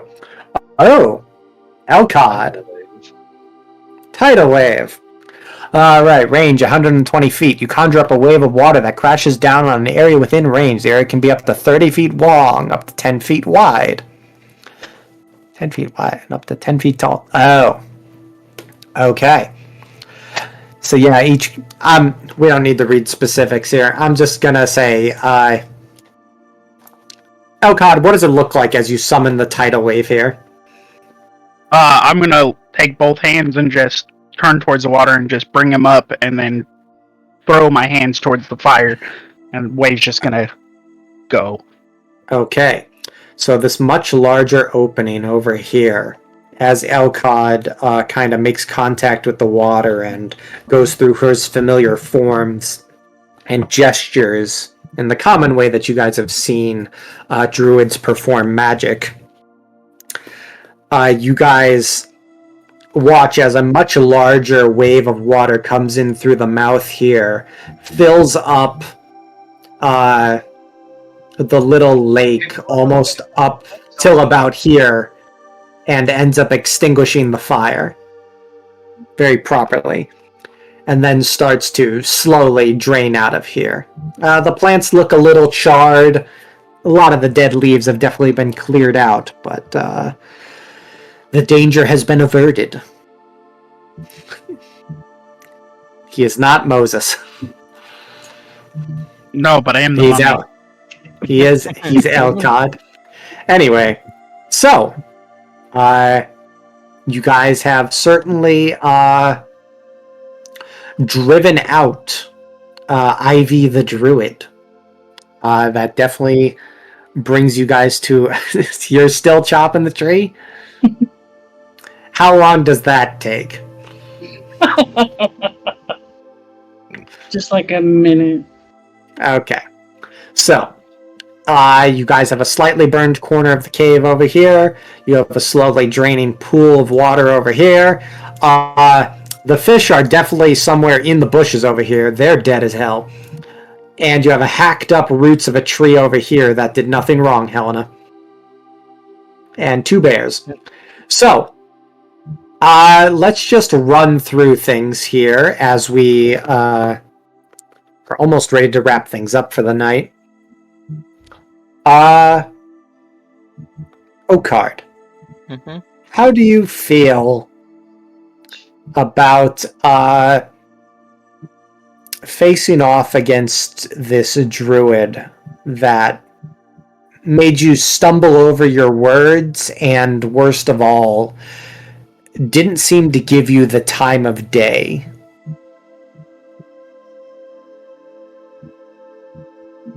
Seeing as she simply fled, I feel like there was...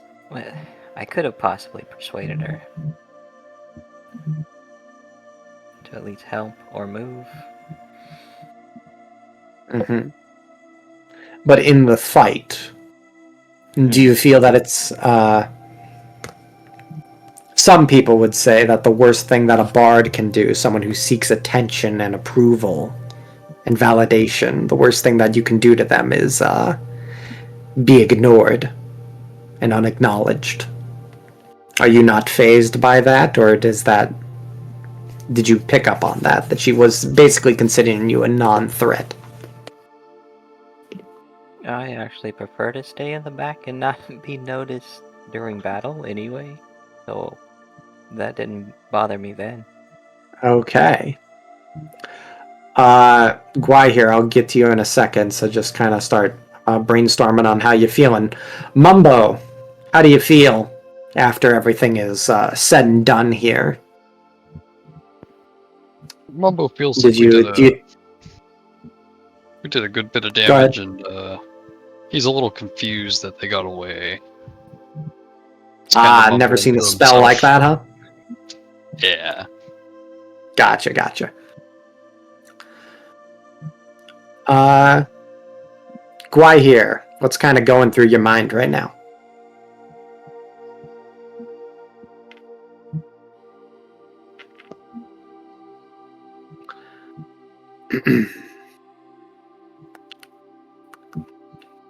As this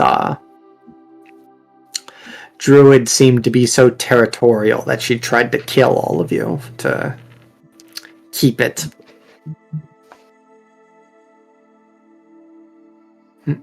Spike, if you want to give that a go. Gwai here didn't feel great about the fight. She also hoped that it went a bit more peacefully. She's a little worried that this might come back and bite them in the ass. That is arse. Excuse you. Right in the arse. Right in the arse. All right. Helena, how do you feel? How do I feel? Yeah. You raged out. You got out your rage zoomies. Mm-hmm. I mean, she's bloodied right now, so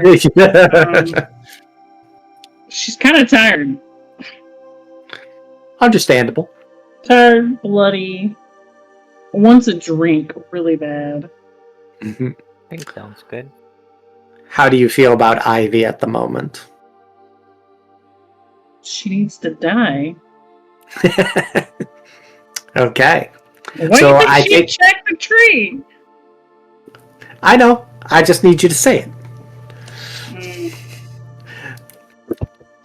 So, suffice to say, Helena's a little peeved that she got away. Very peeved. And last, but certainly not least, Elcod. How many druids would you say you've seen since you started your travels away from your circle? Not many. Not many. Okay. So then let me ask you, how do you feel about this a clearly much more powerful and more experienced druid than you, claiming that you know nothing of how the world actually works, and claiming that you have so much more to learn? Because I don't think that Elcod is delusional enough to think that he was more powerful than her. No. But I will just tell you right now, if it had been one-on-one here, she would have destroyed you. Oh, 100%. 100%. No, Elcott knows she that, only yeah. cast a few spells, but the spells that she did cast were ones you can have only been told about. Yeah, no, he definitely admires her strength and kind of understands where she's coming from, but at the same time, definitely he's sad that she's lost her way and is hoping when they From do meet certain again, point of view. maybe yes, in his point of view, Yeah. and hoping that he can talk some sense into her, even though they had this battle. Sometimes battle's the only way to get it out and understand that, hey, something needs to change, and change has to come sometimes from a battle. I mean, that's his point of view. And now, well, you have no idea what's going on through Ivy's mind, but it's my turn to talk now. Just FYI, she saw all your faces. Elcod, you introduced yourself. Mhm. Like you said your name. And I'm pretty sure somebody at one point said Helena back up. So, yeah. Mm-hmm. so at least two of your names are out there. So, Elcod, no role is necessary here. You can explain easily to your party that the spell and method in which she used to escape could take her essentially anywhere that she has ever been. So there's really no telling where she is now or if she'll ever come back through that same tree. It's really anyone's guess. But given her disposition and how injured she was, there's a good, solid chance to say that she won't come back for a very long time. She better not. Right, she's in the other room. Cast fire. Oh, Right? no, I'll definitely be letting them know that she can be anywhere that she has ever been. And from here on out, we definitely need to be on the lookout until we deal with her further. Yes. You guys have the right to bear arms, and you also have the right to reoccurring villains! Congratulations, guys. I'm sorry? So we could definitely gotta change the name. You keep stacking out. You said you definitely got to change. Definitely need to change the name. Change the name? Elcod just got All an right. arch nemesis. Nah, Essentially. he wants her to find her way back to what he believes druids are. Yep. I said reoccurring villain, whether that's your arch nemesis or a Team Rocket-like character, depends on you guys. So, So is Helen a Pikachu? Can I be? that'll all depend on how things go next time, and if We can turn Helena into a god of thunder. Can we? Anyway, Sorry. however, for the time being, the 5 of you and your 2 remaining bears are the winners of this battle. You have survived in this underground druidic grove, and you have successfully both eliminated the treants that were stopping Elaloth from gathering the herbs for Robin, and you have driven out Ivy the druid, who had Ivy Farlight, the druid who created them. Now, as to what dealings you guys may have with Ivy in the future, or at all, really, and what you decide to do next, unfortunately, that's going to have to wait until next time.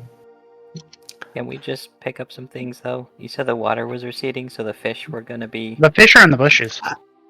The fishes are in the bushes. They gave their lives to extinguish the fire. Okay, can we pick those up? Because that's food. If you like. They are freshly dead. One of them does have a searing hole through half its body because of a certain dragonborn's. It's already partially cooked. Yeah, I know, right? Yeah. Gotta get that flavor all the way inside. Mhm. However, is there anything that you guys want to do before we wrap things up for the evening? I know Helena had her...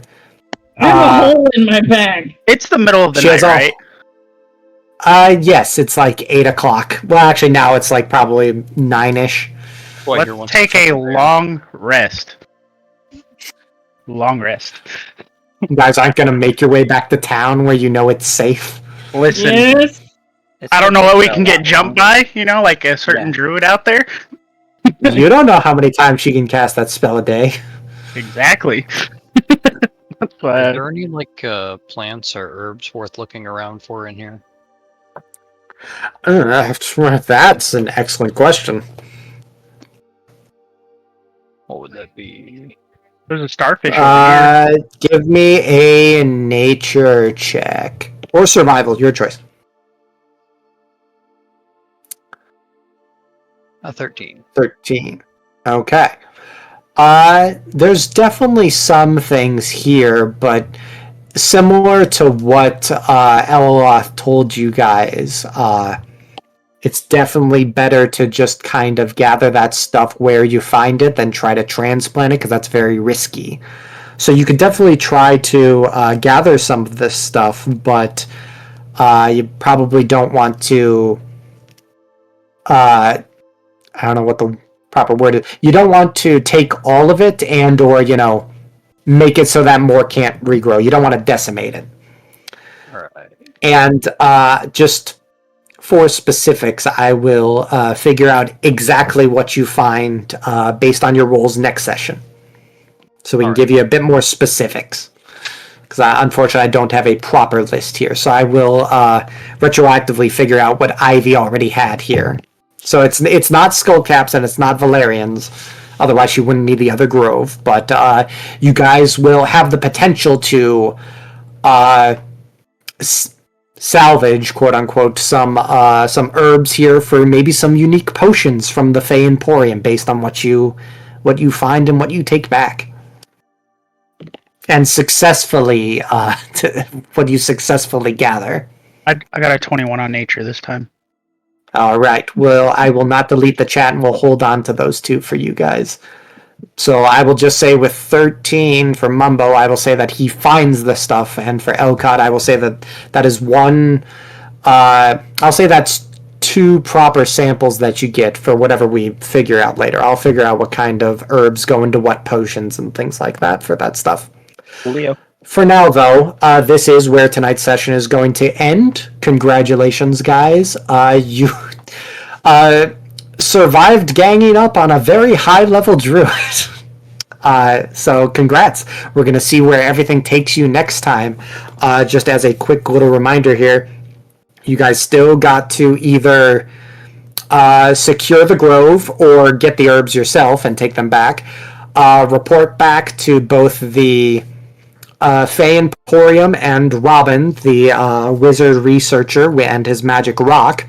And then, based on how well you guys take care of all that, you'll be making some, or Elaloth in her Fae Emporium will be making some potions for him, and you guys will be able to plan things out from there.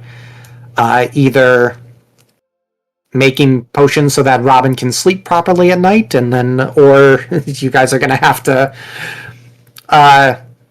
should your responsibility carry you, travel with him all the way to Duskhaven, where his home is, and he can get the rock to a properly safe place. So, but that's all kind of on the list for the next couple of sessions, and we'll figure that all out next time.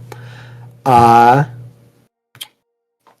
and I was about to say the title there, but we'll come up with something better, since it doesn't seem like everybody's quite dead set on it. But we'll figure it out next time on this unique story of Relucia.